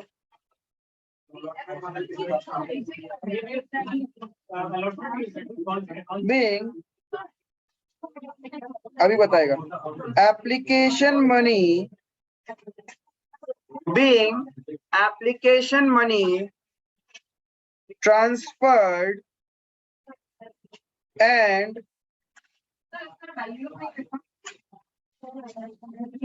इसमें अमाउंट नहीं, इसमें कुछ था नहीं, ठीक है, जस्ट ऐसे समझने के लिए.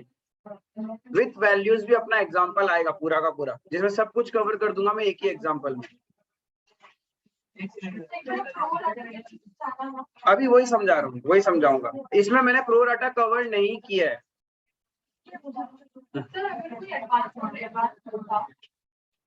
आ रहा है इसके बाद अगला।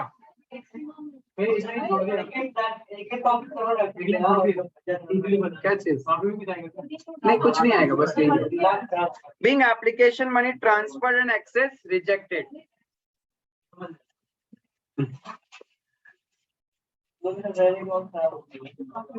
अच्छा यहाँ तक हो।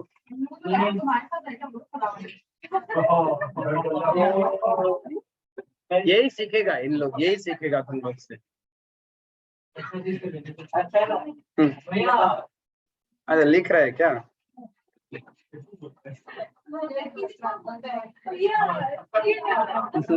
ओ भैया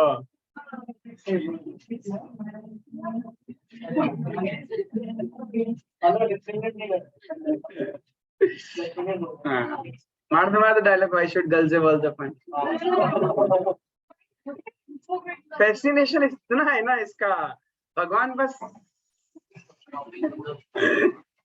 100 पूरे कर सकते हैं हम।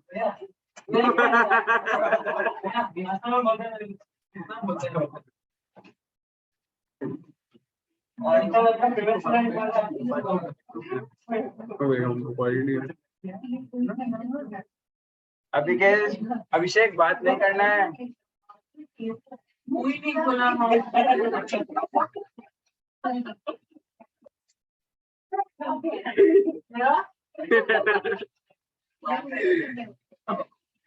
हाँ सी क्या हो गया राजा?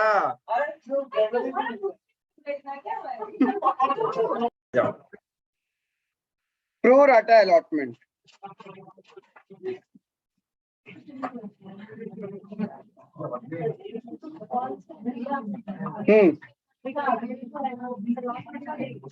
क्या चीज? हाँ इसमें और पार्ट में चल रहा है अपन। Pro rata allotment, understand what is pro rata allotment?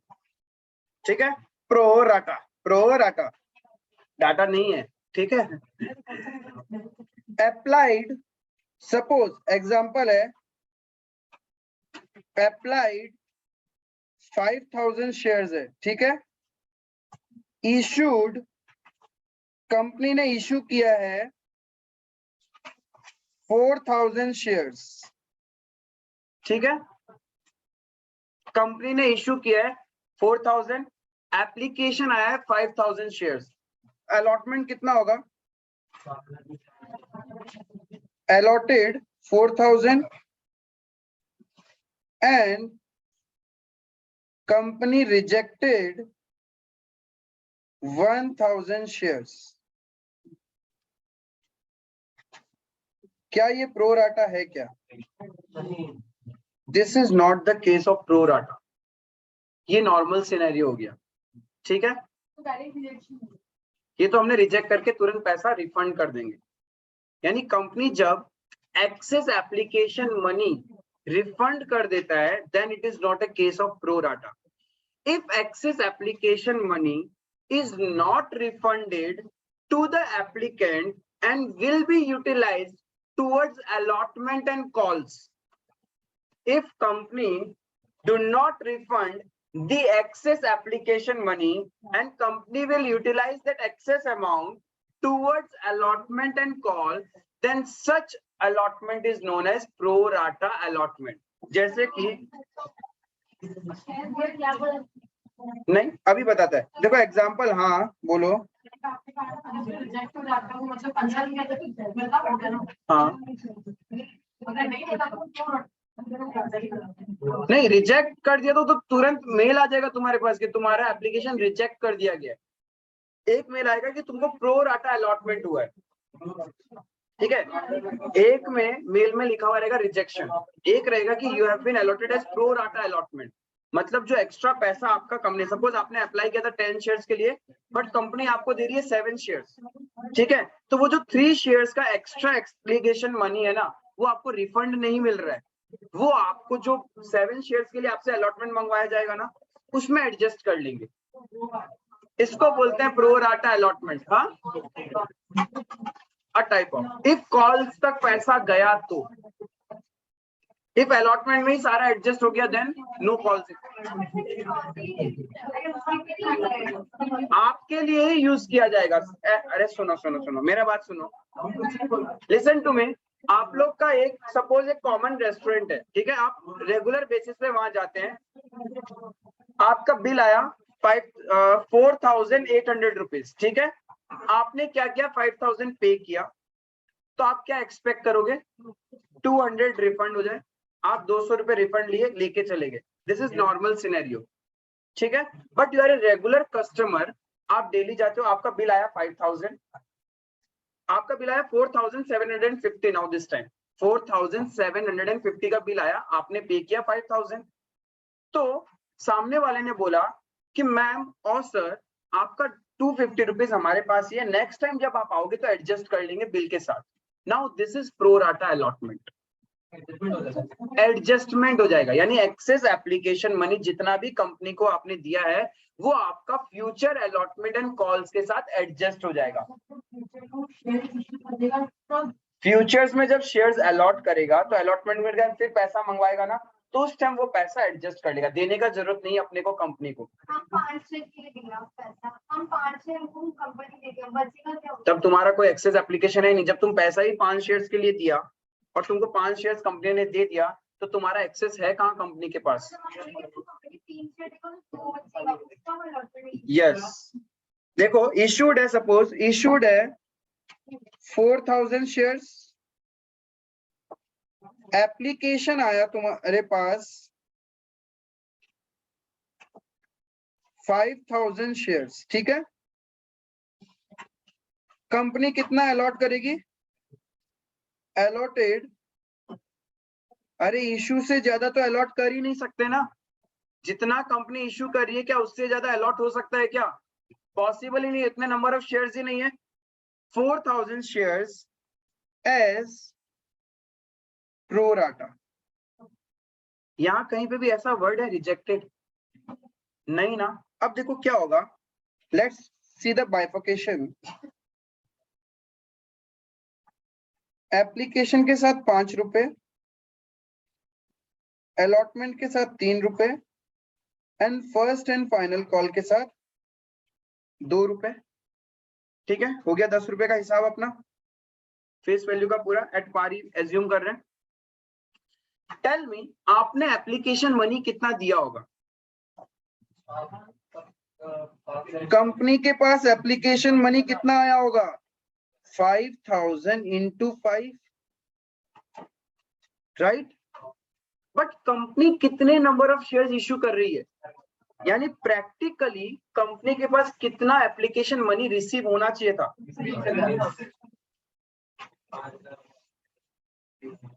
Hello, so application money मिला अपने को 25,000। Application money should had been received, कितना मिलना चाहिए था? मतलब कंपनी को एप्लीकेशन मनी रिक्वायर्ड कितना था? जितना अपने शेयर्स इश्यू कर रहे हैं उतना ही रिक्वायर्ड था कंपनी को, दैट इज 4,000 इंटू 5, 20,000। सो ये एक्सेस एप्लीकेशन मनी कितना है? 5,000।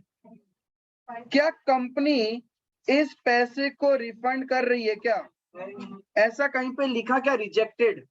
तो यानी मेरा ये जो एक्सेस एप्लीकेशन मनी है कहाँ यूज होगा? इसी को बोलते हैं pro rata allotment. Excess application money to be utilized towards allotment, application money required. Clear है ये चीज? सो प्रो राटा अलॉटमेंट का मतलब क्या होता है?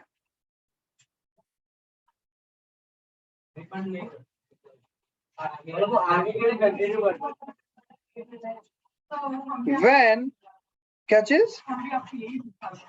हाँ वही हम बोला आने वाला है, बता रहे हम होल्ड में रख देते तो तुमको पता था, कोई और पूछता तो फिर उस टाइम थप्पड़ मार दो। When number of applied shares is more than allotted, when number of applied shares is more than allotted and excess application money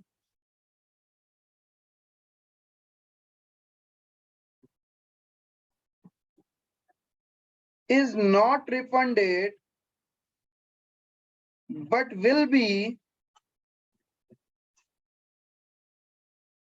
adjusted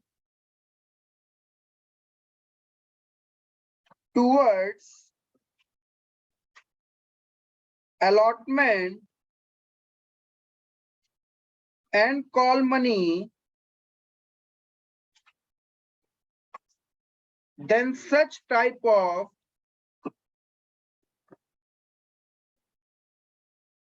allotment is known as pro rata allotment.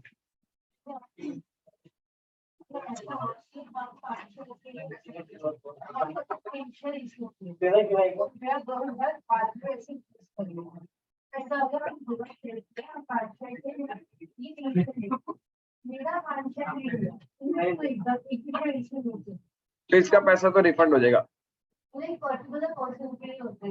हाँ, क्योंकि कुछ तो देना ही पड़ेगा ना, प्रो राटा में कुछ तो अलॉट करना ही पड़ता है। सोचो मैंने अप्लाई किया कंपनी में 1000 शेयर्स के लिए, कंपनी ने मुझे एक शेयर्स भी नहीं दिया, तो मेरा पैसा यूज कहाँ करेगी? वो तो रिफंड हो जाएगा, वो रिफंड हो जाएगा। ठीक है, एप्लीकेशन और अलॉटमेंट, मतलब एप्लीकेशन है 1000, अलॉटमेंट क्या होगा, उससे कम होगा। जितना आप अप्लाई कर रहे हो उससे कम मिलेगा, लेकिन मिलना तो होगा, तभी तो फ्यूचर में आपका एडजस्ट किया जाएगा पैसा।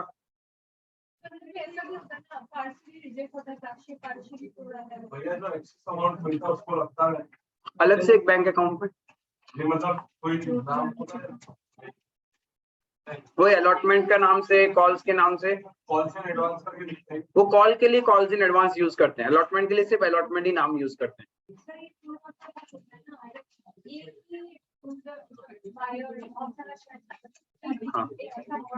हाँ, सपोज आप किसी कंपनी के शेयर्स में 5 लॉट के लिए अप्लाई करते हैं, बट कंपनी के लिए पॉसिबल नहीं है जी सारा 5 आपको दे देंगे, तो बाकी को कैसे खुश रखेंगे? कंपनी को तो सारे इन्वेस्टर्स को ध्यान रखना पड़ेगा ना।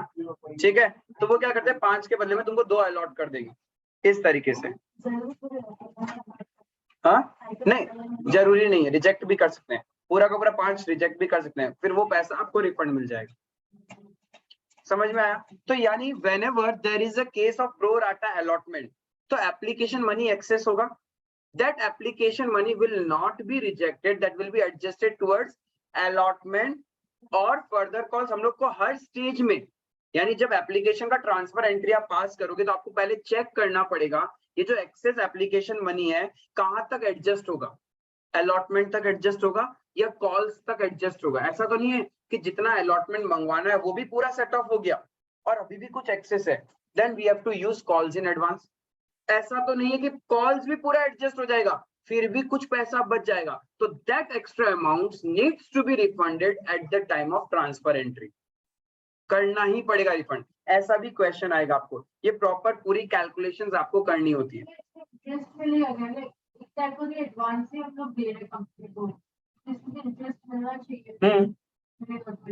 कंपनी यदि अपने पास रख रही है तो मिलेगा आपको interest.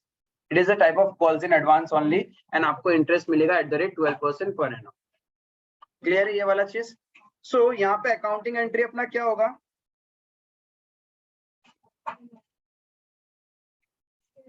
Share application account debit, जितना टोटल एप्लीकेशन मनी आपको मिला है उसमें से जितने को हमने शेयर्स दे दिया, अलॉट कर दिया, उनका पैसा कहां चला जाएगा, शेयर कैपिटल में। इफ उन्होंने एक्स्ट्रा हमने प्रीमियम का अमाउंट भी एप्लीकेशन के साथ लिया है, तो वो जितने शेयर्स अलॉट हो चुके हैं उनके रिगार्डिंग जो प्रीमियम अमाउंट है वो किधर चला जाएगा, securities premium reserve account. If कुछ रिजेक्ट कर रहे हम, ये जो रिजेक्शन है वो सिर्फ फेस वैल्यू पार्ट रिफंड करोगे या फेस वैल्यू प्लस प्रीमियम, पूरा पैसा, ठीक है, face value plus premium amount.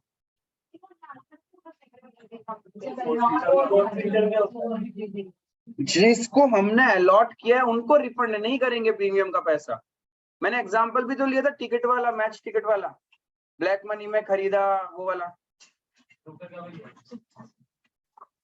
यहाँ पे सिर्फ प्रीमियम पार्ट आता है और यहाँ सिर्फ फेस वैल्यू पार्ट। एंड फिर हम कैलकुलेशंस करेंगे कितना एक्सेस दिया है। इफ एक्सेस अलॉटमेंट तक ही जाएगा तो उतना अपन अलॉटमेंट में डाल के छोड़ देंगे कि अलॉटमेंट के रिगार्डिंग पैसा मिल चुका है अपने को।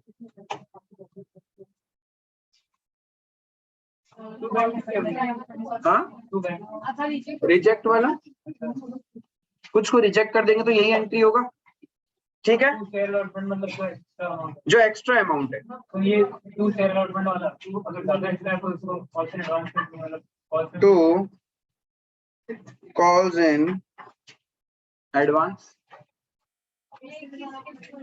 Calls in if adjusted with call, जो एक्सेस एप्लीकेशन मनी है वो कॉल्स तक एडजस्ट हो रहा है, हाँ कॉल्स तक जा रहा है, इफ एडजस्टेड विद कॉल्स। एक बार वापस देखो, विद फिगर समझाता हूँ।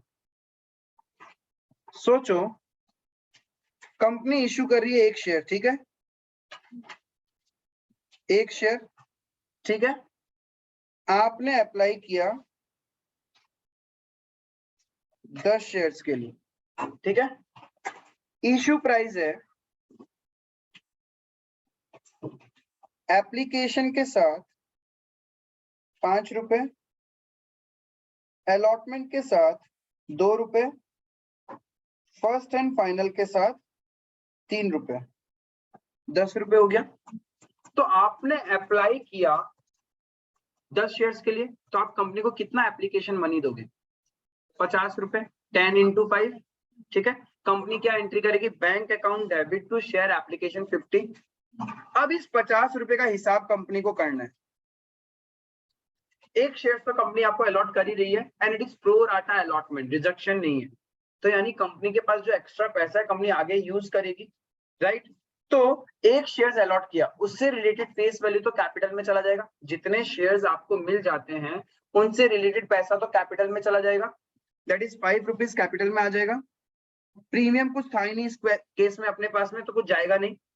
देन अब देखो कंपनी के पास एक्स्ट्रा कितना है, आपने कंपनी को पे किया 10 into 5 50, ठीक है, और कंपनी ने आपको शेयर्स दिए 5 रुपए के, 45 रुपए तो कंपनी के पास एक्सेस है। अब ये एक्सेस प्रो राटा है, कंपनी आपको रिटर्न नहीं करती, कंपनी बोलती है मुझे तो आपसे मंगवाना है ना फ्यूचर में, तो आपका पड़ा पैसा मेरे पास, हम एडजस्ट कर लेंगे, आपको देने की जरूरत नहीं है, आपके पास मेल आएगा बट आप मुझे पैसा मत देना, मेरा जो पैसा, आपका जो पैसा मेरे अकाउंट में मैं उससे एडजस्ट कर लूंगा, राइट। तो अब यहाँ पे क्या होगा, कंपनी आपसे अलॉटमेंट में पैसा मंगवाएगी, कितना, 2 रुपए। तो यानी ये 2 रुपए जो कंपनी मंगवाएगी अलॉटमेंट में वो तो ऑलरेडी कंपनी के पास है, यानी इस 45 में मेरा 2 रुपीज तो अलॉटमेंट में एडजस्ट हो जाएगा। उसके बाद भी कंपनी के पास कितना एक्सेस है, 43 रुपीज। फिर फर्स्ट एंड फाइनल कॉल में भी कंपनी मंगवाएगी तो वहां से एडजस्ट कर लेगी, 3 रुपए तो मेरा कॉल में एडजस्ट हो जाएगा। अभी भी कंपनी के पास क्या है, ये कंपनी अपने पास नहीं रख सकती, इसको अभी के अभी रिफंड करना पड़ेगा, हाँ ट्रांसफर एंट्री के साथ ही।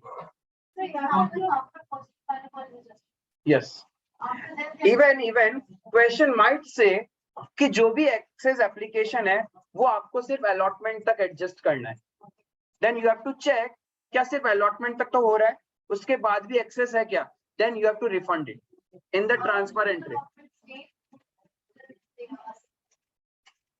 डेट से तो कोई लेना, हाँ, अलॉटमेंट डेट से लेके अलॉटमेंट ड्यू एंट्री तक, अलॉटमेंट डेट से लेके ड्यू एंट्री, जिस दिन शेयर्स अलॉट हुआ उस दिन से लेके ड्यू डेट ऑफ अलॉटमेंट।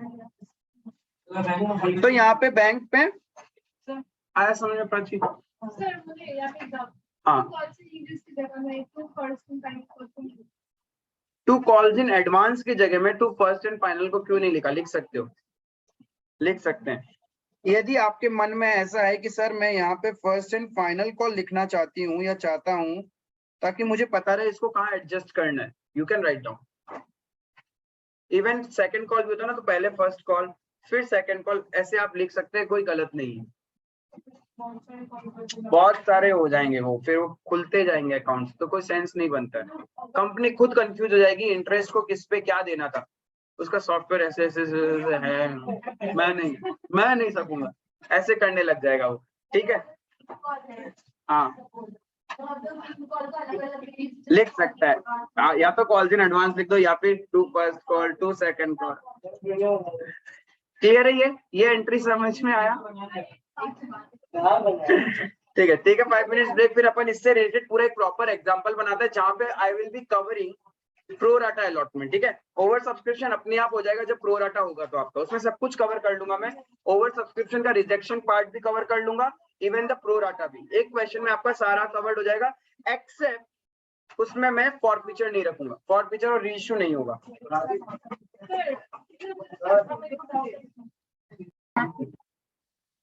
तो लास्ट अलॉट एप्लीकेशन ट्रांसफर तक अपन किया था एंट्रीज। अभी देखो अलॉटमेंट ड्यू करेंगे तो क्या होगा, एक चीज ध्यान रखना, प्रीमियम के केस में एप्लीकेशन के साथ जब प्रीमियम मिलता है, एप्लीकेशन के साथ जब प्रीमियम मिलता है तब हम लोग रिसीव्ड एंट्री में एसपीआर नहीं आता। हमेशा ध्यान रखना, received entry, amount received entry में कभी भी एसपीआर डेबिट क्रेडिट नहीं होता। फिर से बोल रहा हूं, whenever you pass a received entry, मतलब जब जब आप बैंक का एंट्री पास करोगे उस एंट्री में सिक्योरिटीज प्रीमियम रिजर्व कभी भी नहीं आएगा। क्लियर है? चाहे वो एप्लीकेशन का स्टेज है, चाहे वो अलॉटमेंट का स्टेज है, चाहे वो कॉल्स का स्टेज है, जब बैंक का रिसीव्ड एंट्री का होगा उसमें एसपीआर कभी भी नहीं आएगा। क्लियर है? फर्स्ट केस में एप्लीकेशन ट्रांसफर एंट्री में मेरा एसपीआर आता है, बाकी केसेस में जब आप ड्यू एंट्री पास करते हैं, जब आप ड्यू एंट्री पास करते हो उसी टाइम आप फेस वैल्यू और एसपीआर के पार्ट को अलग अलग कर दोगे। जब आप ड्यू एंट्री पास करोगे उसी टाइम आप क्या करोगे, फेस वैल्यू एंड एसपीआर के पार्ट को अलग अलग कर दोगे। बैंक का एंट्री में कभी भी एसपीआर नहीं आता है, ये ध्यान रखना। बैंक का एंट्री में कभी भी एसपीआर नहीं आएगा, नेवर एवर। एप्लीकेशन वाले में आएगा नहीं। बैंक का एंट्री जो भी है किसी में एसपीआर नहीं आएगा। शेयर एप्लीकेशन वाला में रिसीव्ड एंट्री में नहीं आएगा, एप्लीकेशन जब मिल रहा है ट्रांसफर एंट्री में आएगा। पहला बात है, एप्लीकेशन कभी ड्यू नहीं होता, एप्लीकेशन का सीधा अलॉटमेंट और कॉल्स में ड्यू एंट्री में एसपीआर आएगा। ड्यू एंट्री में ही अपन क्या करता है, एसपीआर को क्रेडिट कर देता है। आई बात समझ में? Here I am not discussing about the forfeiture वाला पार्ट, नॉर्मल सिनेरियो की बात बोल रहा हूं मैं। There is no case of forfeiture. Clear है? तो फिर से बोल रहा हूं, SPR securities premium reserve bank का एंट्री में, बैंक रिसीव्ड एंट्री में कभी नहीं आता। It always comes with due entry. Due entry में हम लोग क्या करेगा, फेस वैल्यू का पार्ट और प्रीमियम का पार्ट अलग अलग कर देगा, और टोटल अमाउंट जितना हम ड्यू कर रहे हैं शेयर होल्डर से उतने से डेबिट करेंगे, इंक्लूडिंग प्रीमियम, क्योंकि हम सामने वाले से तो पूरा ही पैसा मंगवाएंगे ना, फेस वैल्यू प्लस प्रीमियम। तो आपका क्रेडिट किसमें, फेस वैल्यू चला जाएगा कैपिटल में और एक्स्ट्रा वैल्यू जाएगा सिक्योरिटीज प्रीमियम रिजर्व में। क्लियर है ये चीज?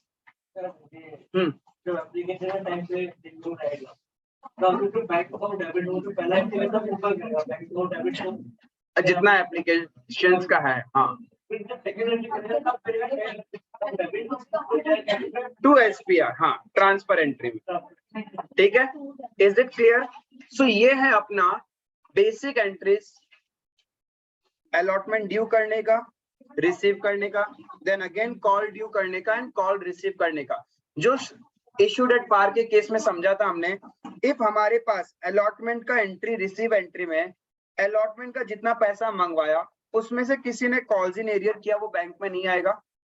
इफ कुछ लोगों ने एडवांस में ही पैसा दे दिया है तो वो मेरा बैंक में आएगा, ठीक है। उसको अलग से अपन ट्रीट करेगा as a calls in advance. It's a short term liability for the company, ठीक है, जिसको अपन बैलेंस शीट में करंट लाइबिलिटी के अंडर अदर करंट लाइबिलिटी में शो करते हैं। इसके ऊपर कंपनीज शेयर होल्डर्स को इंटरेस्ट देती है at the rate 12% per annum as per table F of the companies act 2013।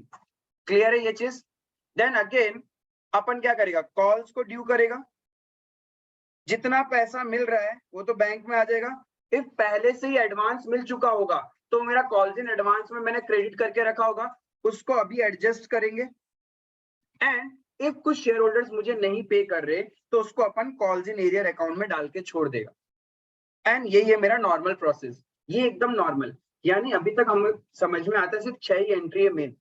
Forfeiture जब आएगा तो कुछ एंट्रीज बढ़ जाएगा आपका, लेकिन अभी तक मेन एक ही है, application received, transfer, allotment due, receive, calls due, calls receive. यहाँ हमने फर्स्ट एंड फाइनल कॉल किया, हो सकता है फर्स्ट कॉल फिर सेकंड एंड फाइनल कॉल मिल जाए, तो 2 एंट्री सिमिलर होगा जैसा कॉल्स में आप करते हो। क्लियर है? अब एक प्रॉपर एग्जांपल करते हैं इश्यूड एट प्रीमियम का, that will cover your over subscription वाला पार्ट भी प्लस प्रो राटा अलॉटमेंट भी, but it will not cover the forfeiture part. Clear है? इंटरेस्ट वाला ट्रीटमेंट कैसे क्या होता है? Interest of call in advance ऐसे लिखा है, हाँ तो फिर इसमें इंटरेस्ट का अकाउंटिंग देखो, interest on calls in advance कैसे कैलकुलेट करते हैं। Suppose calls in advance received along with, देखो समझ लो, calls in advance received along with allotment है, ठीक है, और अलॉटमेंट का रिसीव डेट है लेट्स से सपोज 1 जून, ठीक है। ये अपना अलॉटमेंट का रिसीव डेट है 1 जून। उस दिन क्या किया, कुछ शेयर होल्डर्स ने मुझे फर्स्ट कॉल और सेकंड कॉल का पैसा भी दे दिया, तो मेरे लिए कॉल्स इन एडवांस। कंपनी के लिए कंपनी ने क्या किया, कॉल ड्यू किया, ठीक है, ऑन 1 अगस्त समथिंग, एग्जाम्पल समझ रहे हैं, ठीक है। तो कॉल्स इन एडवांस जो 1 जून मिला था, अब कंपनी ने कॉल ड्यू किया 1 अगस्त को, तो कंपनी क्या करेगी, इस ड्यू कॉल के ऊपर जो पहले एडवांस मिल चुका था उसको एडजस्ट कर देगी ना, शेयर होल्डर तो पे करेगा नहीं। इस डेट से लेके इस डेट तक जितना ड्यूरेशन होता है उतने ड्यूरेशन के लिए कंपनी क्या करेगी, शेयर होल्डर को इंटरेस्ट पे करेगी। मतलब रिसीव्ड डेट से लेके ड्यू डेट तक। इंटरेस्ट कैसे कैलकुलेट करोगे, duration for interest, duration for interest कैसे निकालेंगे, पेमेंट स्टेज से लेके कॉल ड्यू तक, रिसीव्ड डेट से लेके ड्यू डेट। इनके साथ एडवांस कंपनी को नुकसान हो रहा है, कॉल्स इन एडवांस पे इंटरेस्ट देना पड़ रहा है, इसीलिए लॉ में लिखा गया है कि कंपनी एक्सेप्ट कर ही नहीं सकती कॉल्स इन एडवांस प्रोवाइडेड। फिर भी आर्टिकल में कुछ प्रोविजन ऐसा डाल रखा है कंपनी ने, तो कंपनी को क्या करना पड़ेगा, उस पर इंटरेस्ट देना पड़ेगा। लॉ में नॉर्मली ऐसा है कि आप शेयर होल्डर से एक्स्ट्रा पैसा ले ही नहीं सकते, स्टिल आपने लिया है तो आपको शेयर होल्डर्स को इंटरेस्ट देना पड़ेगा, ठीक है। 15% तो था रिजेक्शन के केस में, if 15 डेज के अंदर अंदर रिफंड नहीं किया तो once the 15 days is over, next 16 days से कंपनी के ऊपर इंटरेस्ट लगना चालू हो जाएगा eight the rate 15% per annum, जब तक रिजेक्ट नहीं करेगा। तो ये हो गया मेरा कॉल्स इन एडवांस का कहानी, ठीक है।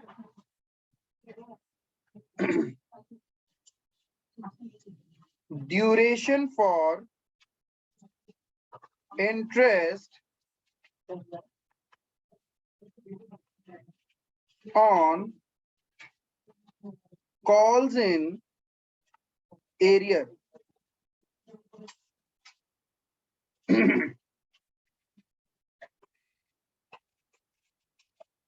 Arrear date से लेके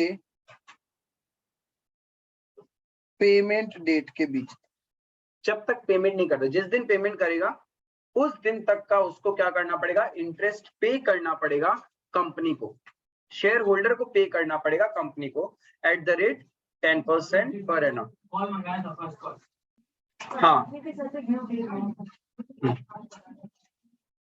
सर अगर एरियर देता ही नहीं है और फिर एरियर रहना है तो कॉल के बाद उससे शेयर फॉरवर्ड कर देगा तो कोई इंटरेस्ट मिलेगा ही नहीं, तो वो इम्पैक्ट का तो नुकसान ही वाला नुकसान कुछ होगा ही नहीं, कंपनी उसके शेयर्स को फॉरफिट कर ली, शेयर्स भी घर पे और अभी तक जितना पैसा दिया वो भी घर पे, तो नुकसान क्या चीज का, बाद में वापस कंपनी वो शेयर्स किसी और को बेच देगी, तो वो कंपनी रिकवर कर लेगी, कंपनी को कोई नुकसान नहीं है, नुकसान है तो सिर्फ और सिर्फ शेयर होल्डर को।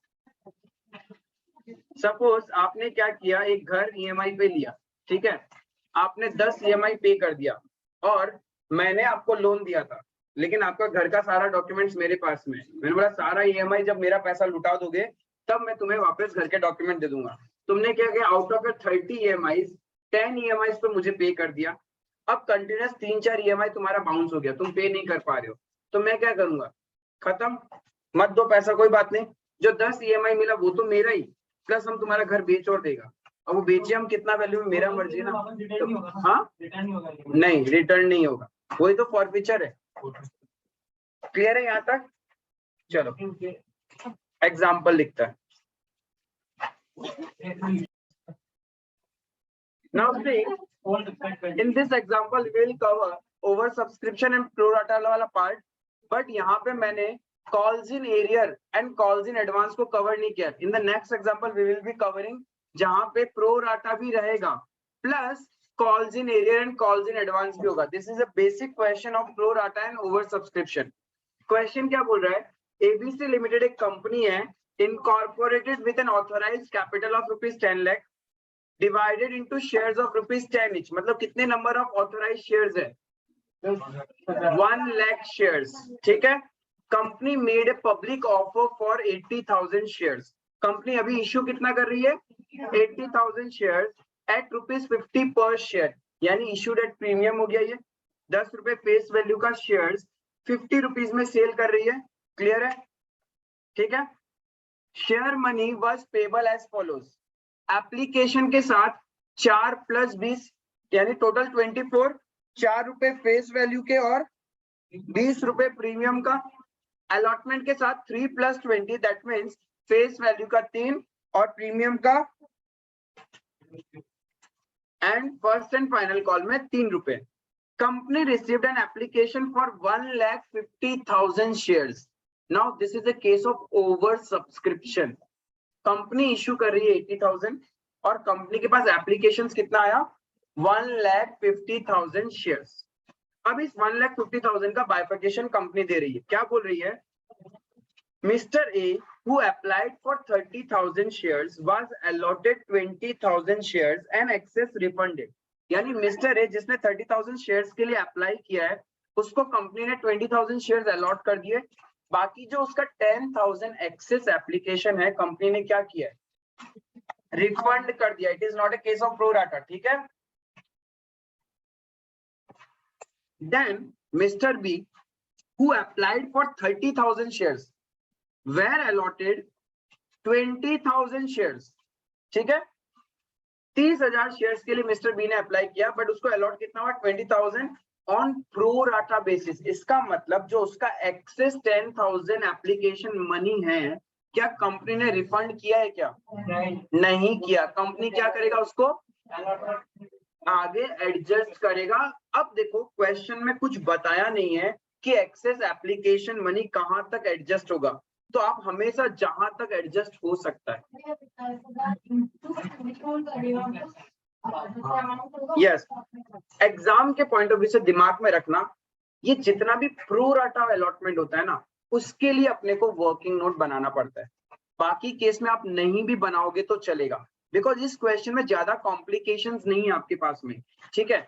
बाद में आपको क्या करेगा, प्रो राटा के अंदर भी 1-2 बच्चों को पैदा करेगा, बोलेगा उसको अलॉट इतना हुआ था, उसने अलॉटमेंट मनी दिया, कॉल पैसा नहीं दिया, तो आपको पहले निकालना पड़ेगा बेचारे ने अप्लाई कितने के लिए किया होगा, वो सारी कहानी आएगी। So it's always best way कि हम लोग जितना भी प्रो राटा होगा उसके लिए वर्किंग नोट बनाएगा, ठीक है। तो आगे क्वेश्चन को रीड नहीं करते, पहले पॉइंट नंबर 2 चलो पूरा रीड कर लेते हैं।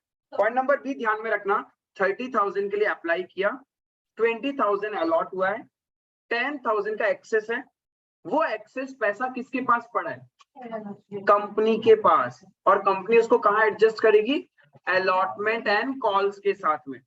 क्लियर है। Mister C who applied for 20,000 shares were allotted nil shares, मतलब एक भी शेयर्स नहीं दिया, उसका सारा का सारा रिजेक्ट हो गया। All other applicants for 40,000 shares allotted 40,000 shares, जिन्होंने 40,000 मतलब कुछ ने 2 किया होगा, कुछ ने 5, कुछ ने 10, ऐसे करके अदर कैटेगरी वालों में 40,000 एप्लीकेशंस आया और उनको कंपनी ने 40,000 शेयर्स दे दिया। Company issued letter of regret to all other applicants, और कौन बच गए, टोटल 1,50,000 एप्लीकेशंस था। Mister A 30,000, mister B 30,000, mister C 20,000 and other 40,000। इसका मतलब इसको प्लस करे तो कितना आ रहा है 120, तो और कौन बच गए 30,000, उसको हमने लेटर ऑफ रिग्रेट मतलब रिजेक्ट कर दिया, तो उनका पैसा भी तुरंत रिफंड कर दिया जाएगा। एंड आपको जस्ट इसका जर्नलाइज करना है।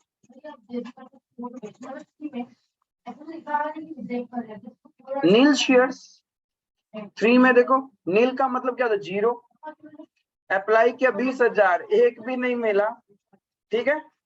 तो अब देखो वर्किंग नोट सबसे पहले, ठीक है, प्रो राटा का केस का वर्किंग नोट अपन बनाएगा।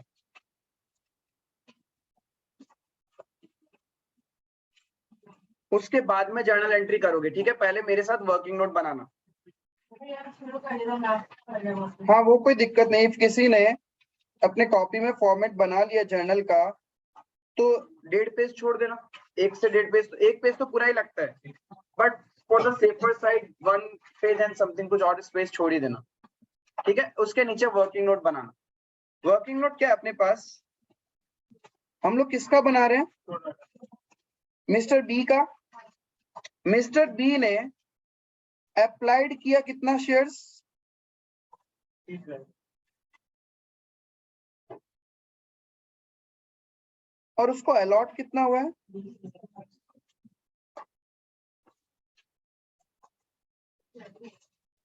अब देखो कैसे मैं एकदम स्टेप बाय स्टेप, जो आपने शेयर्स का स्टेप सीखा है ना, कि वो स्टेप्स ध्यान में रखो। वर्किंग नोट बनाना बहुत इजी है। वर्किंग नोट बनाने की बहुत लोग बहुत तरीका बताते हैं, फॉर्मेट्स होता है, बॉक्स फॉर्मेट होता है, बहुत कुछ होता है, बट आई प्रीफर इफ आपको स्टोरी प्रॉपर्ली पता है ना, वर्किंग नोट अपने आप बन जाएगा, ठीक है। कोई स्पेसिफिक फॉर्मेट याद करने का जरूरत नहीं, इजीली बन जाएगा। देखो क्या है यहाँ पे, एप्लीकेशन मनी रिसीव कितना हुआ,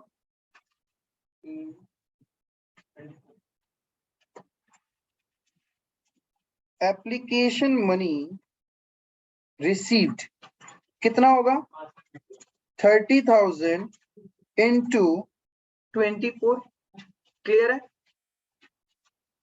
कितना हो गया ये, बोलो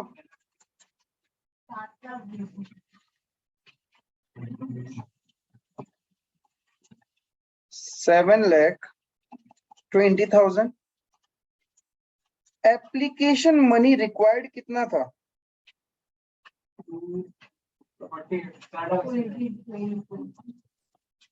जितने number of shares company allot कर रही है उतना ही तो रिक्वायर्ड था।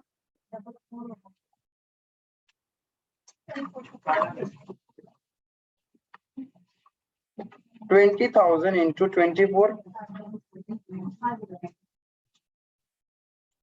तो आपका excess application money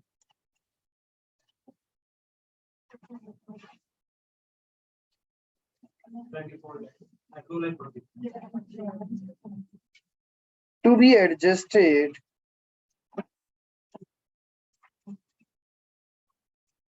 with allotment कितना। अब आपको बस एक चीज चेक करना होता है, कहीं ऐसा तो नहीं है कि मेरा अलॉटमेंट का पूरा पैसा एडजस्ट हो रहा है एंड कॉल्स में भी एडजस्ट करना पड़ रहा है, कुछ एक्सेस बच रहा है क्या। उसके लिए आपको एक स्टेप आगे जाना पड़ेगा। एक स्टेप आगे जाने का मतलब आपको चेक करना पड़ेगा कंपनी मिस्टर बी से अलॉटमेंट के टाइम, अलॉटमेंट ड्यू के टाइम कितना पैसा मंगवाएगी, राइट? Allotment money due. अब यहाँ पे ध्यान रखना, फेस वैल्यू और प्रीमियम को एक बार अलग अलग कर लेना। लॉजिक क्या है, जब अपन एरियर वाला क्वेश्चन करेंगे ना, तब आपको इसका लॉजिक समझ में आएगा। एप्लीकेशन और अलॉटमेंट दोनों साथ में कैलकुलेट करें। क्या चीज? एप्लीकेशन और अलॉटमेंट का दोनों साथ में कैलकुलेट करें। समझा नहीं? एप्लीकेशन का तो हो गया। अब हम वो देख रहे हैं, ये जो एक्सेस एप्लीकेशन मनी है, मुझे सिर्फ अलॉटमेंट अकाउंट में क्रेडिट करना है या फिर कॉल्स इन एडवांस में भी क्रेडिट करना है? क्या ये ऐसा तो नहीं है कि 2,40,000 पूरा अलॉटमेंट में एडजस्ट होने के बाद कॉल्स में एडजस्ट करना पड़ेगा? तो मुझे ट्रांसफर एंट्री में अलॉटमेंट और कॉल्स इन एडवांस दोनों करना होता है, तो वो चीज चेक करना, उसके बाद भी अगर बच गया तो रिफंड भी तो करना पड़ेगा। और फिर ये भी चेक करना पड़ता है कि कॉल में एडजस्ट होने के बाद भी पैसा बचेगा क्या, तो इमीडिएटली रिफंड करना पड़ेगा। करना पड़ेगा या कॉल बॉक्स को ले लीजिए। कॉल में भी पूरा एडजस्ट हो गया, हाँ 100% कॉल में भी एडजस्ट हो गया, फिर भी एक्सेस मनी इस कंपनी के पास है, वो तो कंपनी क्या करेगी, इमीडिएटली रिफंड करना पड़ेगा ना। तो उसी कैलकुलेशन के हम लोग वर्किंग नोट बना रहे हैं। तो अपने को ये पता चला कि अपने पास में एक्सेस एप्लीकेशन मनी कितना है, 2,40,000। अलॉटमेंट में कितना ड्यू करेंगे, फेस वैल्यू का हो गया 20,000 इंटू 3 रुपीज 60,000 एंड एसपीआर का कितना है 20,000 इंटू कितना 4 लाख। मतलब अपन अलॉटमेंट ड्यू करने वाले हैं 4,60,000, यानी ये तो श्योर है अलॉटमेंट से ज्यादा एडजस्ट होगा ही नहीं। एक्सेस कितना है, यानी ये सारा अलॉटमेंट में एडजस्ट होके खत्म हो जाएगा, आगे कैलकुलेशन चेक करने का जरूरत ही नहीं। सपोज ये फिगर, सपोज ये वैल्यू आपका 5 लाख होता, तब क्या होता, 4,60,000 तो पूरा अलॉटमेंट में एडजस्ट हो जाता एंड 40,000 कॉल्स इन एडवांस। समझ में आया क्यों चेक कर रहे हैं इसको? अलॉटमेंट के बाद कॉल भी तो करोगे। हाँ लिख सकते हो फर्स्ट कॉल भी आप चाहो तो। आई बात समझ में? इसीलिए हमने क्रॉस चेक कर लिया कि यहाँ पे एक्सेस है या नहीं है। ठीक है, यहाँ तक। अब हो गया अपना काम, अब बेसिक जर्नल एंट्रीज करना है। माइनस नहीं करेगा, क्या चीज? माइनस वो तो हो ही जाएगा ना तुम्हारा, यदि तुम इसमें कैलकुलेशन करोगे माइनस एक्सेस एडजस्टेड कितना था, टू बी रिसीव्ड ऑन, यानी मिस्टर बी से इतना पैसा अलॉटमेंट में मिलना है, that is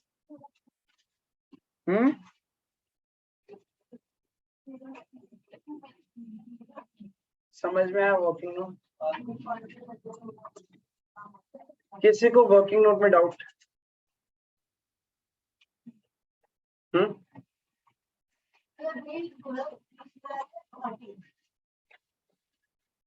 doubt working note में? कंटिन्यूएशन है क्या अलग है? क्या चीज? कंटिन्यूएशन है। कंटिन्यूएशन में लिख सकते हैं, ऐसा कुछ नहीं। क्लियर है इतना? नाउ जर्नल, अब एकदम बेसिक जर्नल जो स्टेप बाय स्टेप है उसको करना है। क्लियर है यहाँ तक?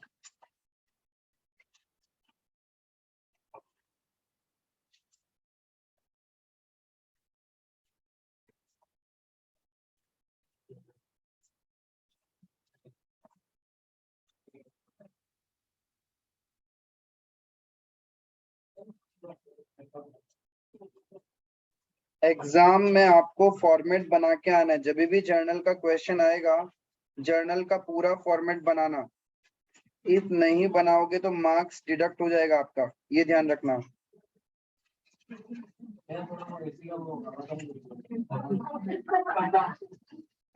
एसी का टेम्परेचर थोड़ा सा ठीक, अरे 25 रहने दो बस, उसको एयर स्विंग जो है ना वो थोड़ा सा कम कर दो और कुछ नहीं, फैन का स्पीड कम कर दो।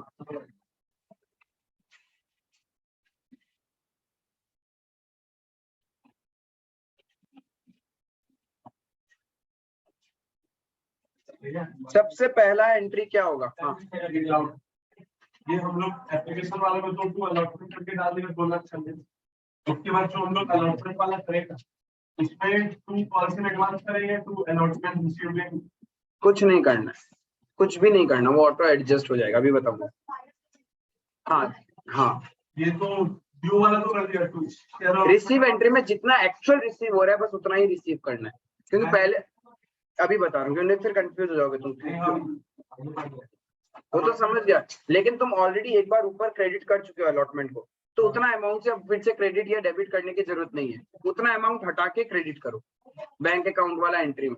बस bank account debit to share allotment जितने हैं। हाँ, deducting the amount which you have already credited. वो माइनस। हाँ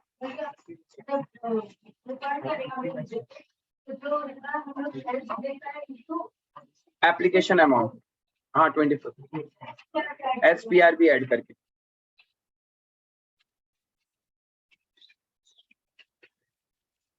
पहला एंट्री क्या होगा अपना?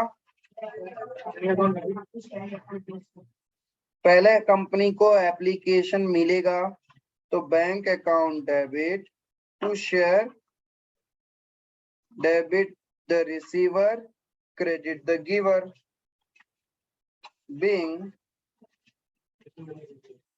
application money received।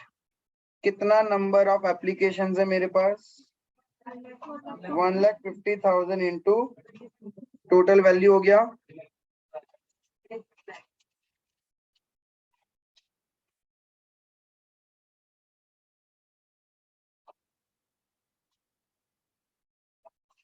36 lakh, and please do have a habit of this line. After narration line खींचने का आदत होना चाहिए, अदरवाइज ये पूरा हाँ पेन से पेंसिल से जिससे करोगे चलेगा, कोई दिक्कत नहीं है, ठीक है। बस आप ऐसा प्रेजेंटेशन इसलिए करते ताकि एग्जामिनर का कोई भी एंट्री चेक करना स्किप ना हो जाए, एंड साइड वर्किंग का हैबिट डाल लो, बिकॉज इससे क्या होता है एग्जामिनर को चेक करने में इजी होता है और आपको मार्क्स इजीली अलॉट करेगा। आप कहीं ना कहीं तो आपने कैलकुलेट किया होगा ना, rather make it a part of the solution. कोई लोग इस तरफ लिखते हैं, कोई लोग इधर भी लिखते हैं, चलेगा। कुछ लोग इधर साइड में लिखते हैं, डेट होती नहीं है, कुछ लोग इधर भी लिखते हैं, चलेगा। कहीं पे भी लिखो, बट ये कैलकुलेशन शो करना चाहिए किसने नंबर ऑफ शेयर कितने से क्या मल्टीप्लाई किया। कोई बात नहीं, बस सिली मिस्टेक से बचने के लिए एक तरीका होता है। जब फॉरफीचर रीइश्यू का काम चल रहा होता है ना, आगे चल के और कहानी बढ़ती जाएगी, तब आपको हर जगह पता रहता है, दिमाग स्ट्राइक ऑफ हो जाता है कि हाँ यहाँ इतना नंबर ऑफ शेयर था तो बाकी गया कहाँ। सारा वर्किंग करके मतलब इजी, हम जैसे अप्लाइड अलॉटमेंट वाला वैसे। हाँ समझ गया, तुम कर सकते हो। यहाँ पे अभी कैटेगरीज नहीं है, एकदम स्ट्रेट फॉरवर्ड क्वेश्चन है। यदि हम प्रो राटा के अंदर में 2% को और डाल देता, किसके अंदर और मिस्टर ए था जिसको सिर्फ 500 शेयर्स अलॉट हुआ, या फिर उसने सिर्फ 1000 शेयर अप्लाई किया था, तब उस कंडीशन में तुम्हारा वर्किंग नोट तो और स्प्रेड हो जाएगा ना। ठीक है, करेंगे, वो क्वेश्चन आएगा। अभी जो कर रहे हैं एकदम करेक्ट है, कोई दिक्कत नहीं है उसमें।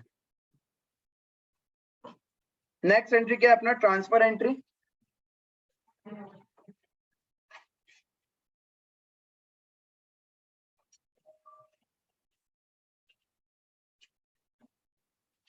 एंड ध्यान रखना एग्जाम में जब तक क्वेश्चन इक्विटी शेयर्स नहीं बोले, आप इक्विटी शेयर्स लिखना मत।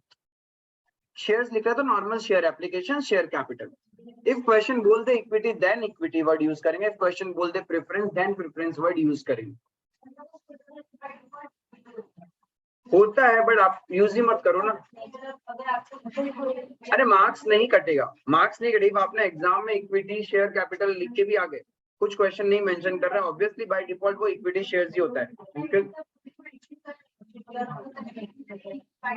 हाँ वो फिर बाय डिफॉल्ट इक्विटी माना जाएगा। शेयर एप्लीकेशन 36 लाख का था, क्लियर है? कितने नंबर ऑफ शेयर्स अपन अलॉट कर रहे हैं, उनका फेस वैल्यू कितना है?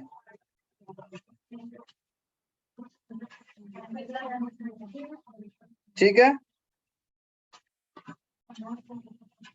कुछ प्रीमियम का अमाउंट भी है,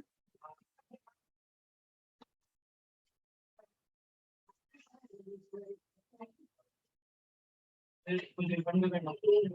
कुछ रिफंड भी करोगे। कितनों को रिफंड कर दिया? 60,000 को हमने रिफंड कर दिया। 60,000 इंटू 4 होगा या 60,000 इंटू 20 होगा? ना तो 4 होगा ना 20 होगा भैया, 24 होगा जितना एप्लीकेशन में मिला है। Its face value plus premium amount, total value. And जो एक्सेस है वो कहाँ चला जाएगा?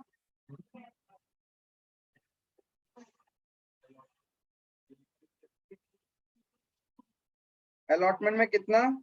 2,40,000। 60,000 हमको आ नहीं रहा, तो इनको वैसे हाँ, वो मैंने बोला ना, कंपनी अकाउंट का जो बड़ा वाला इसका स्टोरी थोड़ा बड़ा होता है, तो आपको हर एक याद होना पड़ेगा कि यहाँ पे जैसे कि देखो, मैं इसको और बाइफर्केशन कर सकता था, ऐसा कोई बड़ा बात नहीं है। 1,50,000 एप्लीकेशन है, ठीक है। उसमें से एक एप्लीकेंट कितना का है? 30,000, और एक एप्लीकेंट 30,000, और एक एप्लीकेंट 20,000, और एक 40,000, और एक 30,000, ठीक है। ये अप्लाई है, इसको अलॉट हुआ है 20,000, 20,000,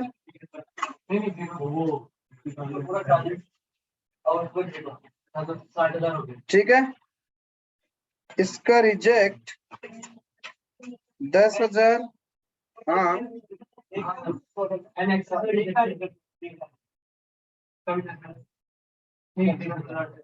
बस इस तरीके से निकाल, हाँ ठीक है, इस तरीके से निकाल सकते हैं। नरेशन, इसका वैल्यूज बताओ मेरे को।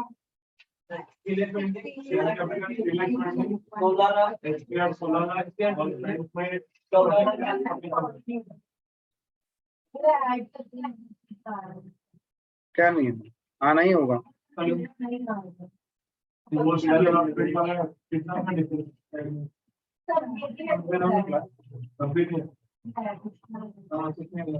Being application money transferred,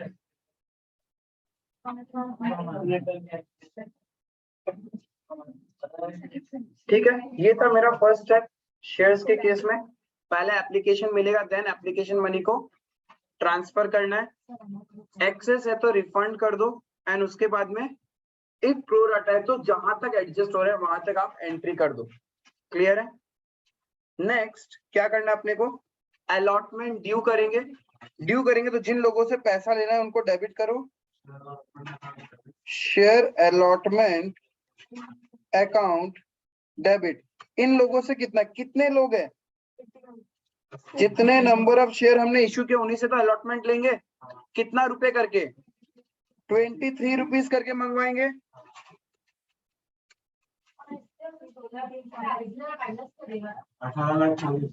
नहीं, ड्यू एंट्री में कुछ माइनस नहीं होता है। ड्यू तो पूरा अमाउंट से ही होगा। Receive entry, receive entry, receive entry, क्योंकि मेल और मैसेज तो सबके पास जाएगा ना। 2,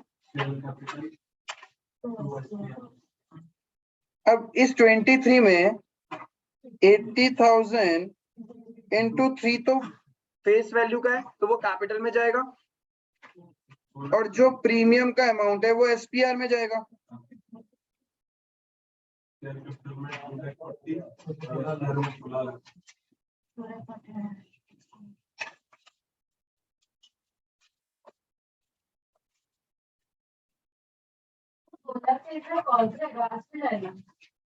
नहीं, शेयर अलॉटमेंट, अलॉटमेंट तक एडजस्ट हो रहा है ना।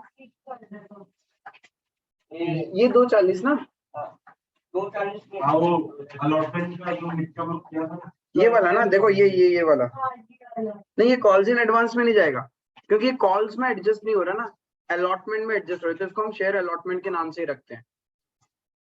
कॉल्स के लिए कॉल्स इन एडवांस यूज करेंगे।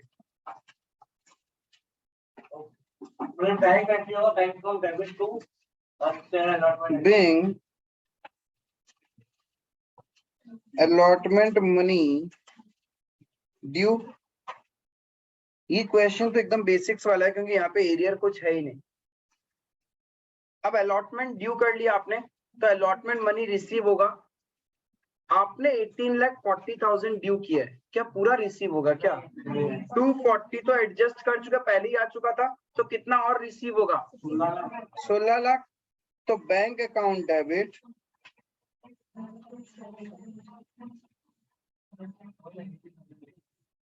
टू, किन्होंने दिया? Debit the receiver, credit the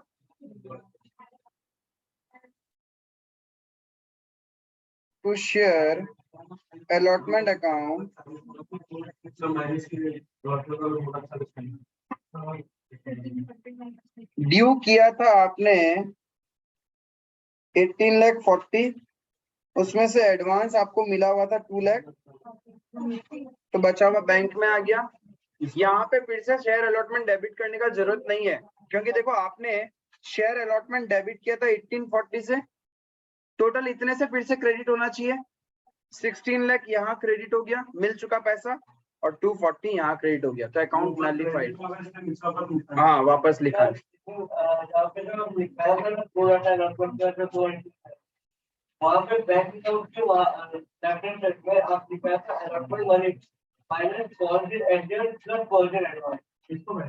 हाँ वो तो करंट प्रेजेंट का calls in arrear calls in, अच्छा उसमें लिख लो माइनस ऑलरेडी रिसीव। नहीं, ये कॉल्स इन एडवांस प्लस जो है वो है फ्यूचर के लिए जो मिल रहा है अलॉटमेंट में। हाँ शेयर अलॉटमेंट वाला में 18,40 किया डेबिट, तो क्रेडिट भी तो वही अमाउंट होना चाहिए। क्रेडिट हो रहा है ना, तो 16 लाख से 1840 से डेबिट किया, 16 लाख यहाँ क्रेडिट किया, 240 यहाँ क्रेडिट कर दिया ना। Bank on debit to calls in advance, bank on debit calls in advance to share allotment. Calls in advance तो तब डेबिट करेगा ना जब तुमने उसको क्रेडिट किया होगा, तुमने तो ओपन ही नहीं किया कॉल्स इन एडवांस। इफ इस जगह तुमने लिखा होता कॉल्स इन एडवांस, तब अपन कॉल्स इन एडवांस को वापस डेबिट करते हैं। लिख सकता है बट लिखना मत, बिकॉज एक स्टैंडर्ड प्रैक्टिस होता है अलॉटमेंट के केस में। अलॉटमेंट के केस में we use only allotment account, calls के केस में we use calls in advance account. वो हमको उस टाइम कराना है तो उस टाइम वैसे ही। हाँ इसको लिख सकते हैं, इस पूरे अमाउंट को आप कॉल्स इन एडवांस लिख सकते हो, पूरे अमाउंट को, एंड बाद में आप क्या करो, इसको डेबिट कर दो, चलेगा, कोई दिक्कत नहीं।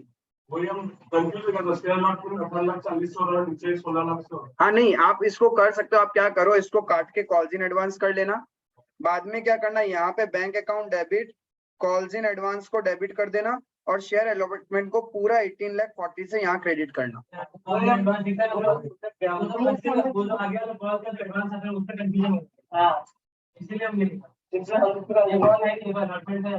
क्योंकि जब देखो ये तो यहाँ पे बेसिक है कि हमारा एक्सेस मनी कॉल्स में एडजस्ट नहीं हो रहा, जब कॉल्स में एडजस्ट होता है राइट, तब फिर अलग से सेग्रीगेट करके निकालने में थोड़ा सा कॉम्प्लिकेशन, बट हो सकता है, इट इज मैनेजेबल, आराम से हो जाएगा। कंसेप्चुअली आप गलत नहीं हो कि आप अलॉटमेंट इन एडवांस बोल के कोई अकाउंट नहीं होता है, अलॉटमेंट इन एडवांस बोल के कोई अकाउंट नहीं होता है, या तो उसी के नाम से होगा या फिर कॉल्स इन एडवांस बोल के होगा। हाँ शेयर अलॉटमेंट इन एडवांस बोल के कोई अकाउंट नहीं होता, कॉल्स इन एडवांस करके। हाँ कॉल्स इन एडवांस करके लिखो, ठीक है। तो ये एडजस्ट हो गया मेरा, क्या लिखेंगे narration, being allotment money received। इसके बाद क्या था अपना next step, call money due करेंगे, तो क्या होगा एंट्री,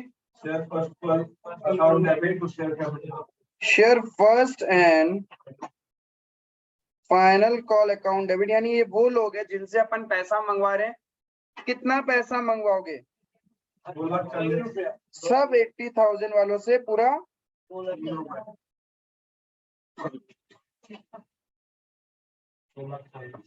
और ये पूरा तुम्हारा फेस वैल्यू पार्ट है।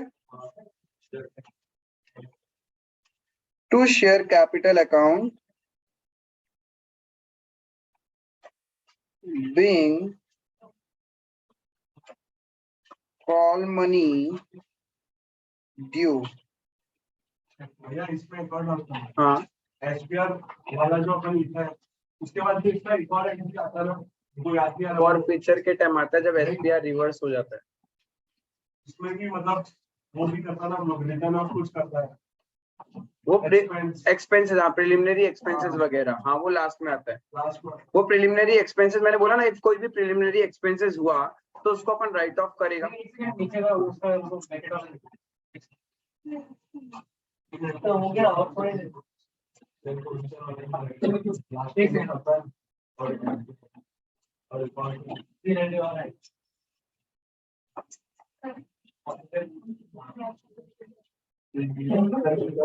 क्वेश्चन के अंदर में एक लाइन ऐड कर लेना, company incurred an incorporation expense of ₹50,000। क्या भैया company incurred an incorporation expense of ₹50,000।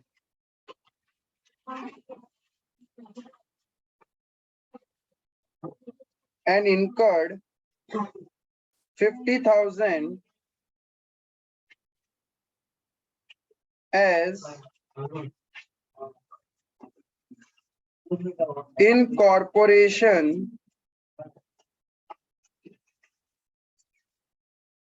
expense। ये जो राइट ऑफ करने वाला डाल दिया।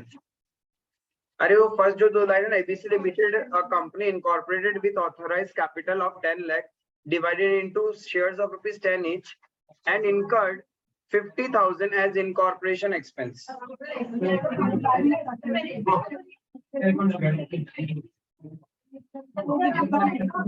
अरे पहले तो इनकॉर्पोरेशन एक्सपेंस हुआ तो एक्सपेंस का एंट्री क्या होता है? Expense account debit to bank, preliminary expense account debit to bank, then preliminary expense को राइट ऑफ करना मतलब बंद करना है, तो SPR account debit to preliminary expenses. अब क्या होगा? कॉल मनी रिसीव का एंट्री आएगा, तो रिसीव होगा तो क्या होगा? किसी का एरियर तो है ही नहीं इसमें, एडवांस कुछ था नहीं, तो bank to share first and final call account.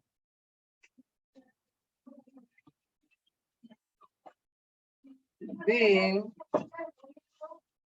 तब पीएनएल यूज करेंगे, being call money received, being amount written off।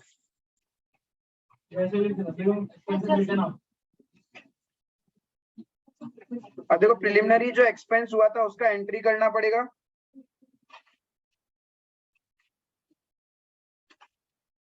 Preliminary account debit to bank account 50,000 being expenses incurred। Return of लिख सकता है। अरे ये तो इनकर्ड का ही एंट्री है, ये तो मेरे बैंक से पैसा जा रहा है। अब राइट ऑफ करेंगे, ईयर एंड में इसको राइट ऑफ किया जाता है। इन the first year of incorporation ये राइट ऑफ हो जाएगा। तो राइट ऑफ होने का एंट्री क्या हो जाएगा? हमारे पास एसपीआर था इस क्वेश्चन में। इफ आपके पास एसपीआर में पैसा नहीं होता तब आप पीएनएल अकाउंट को यूज करते, तो SPR account debit to preliminary expenses. नहीं, अरे कैसे होगा? एक्सपेंस इनकर्ड डेट कुछ और होता है और राइट ऑफ ईयर एंड में होता है। हाँ, हाउ इट इज पॉसिबल? अरे हम इसका ठीक है, वो पूछ रहे हैं सर। अच्छा, बीइंग अमाउंट रिटर्न ऑफ, हाँ बीइंग अमाउंट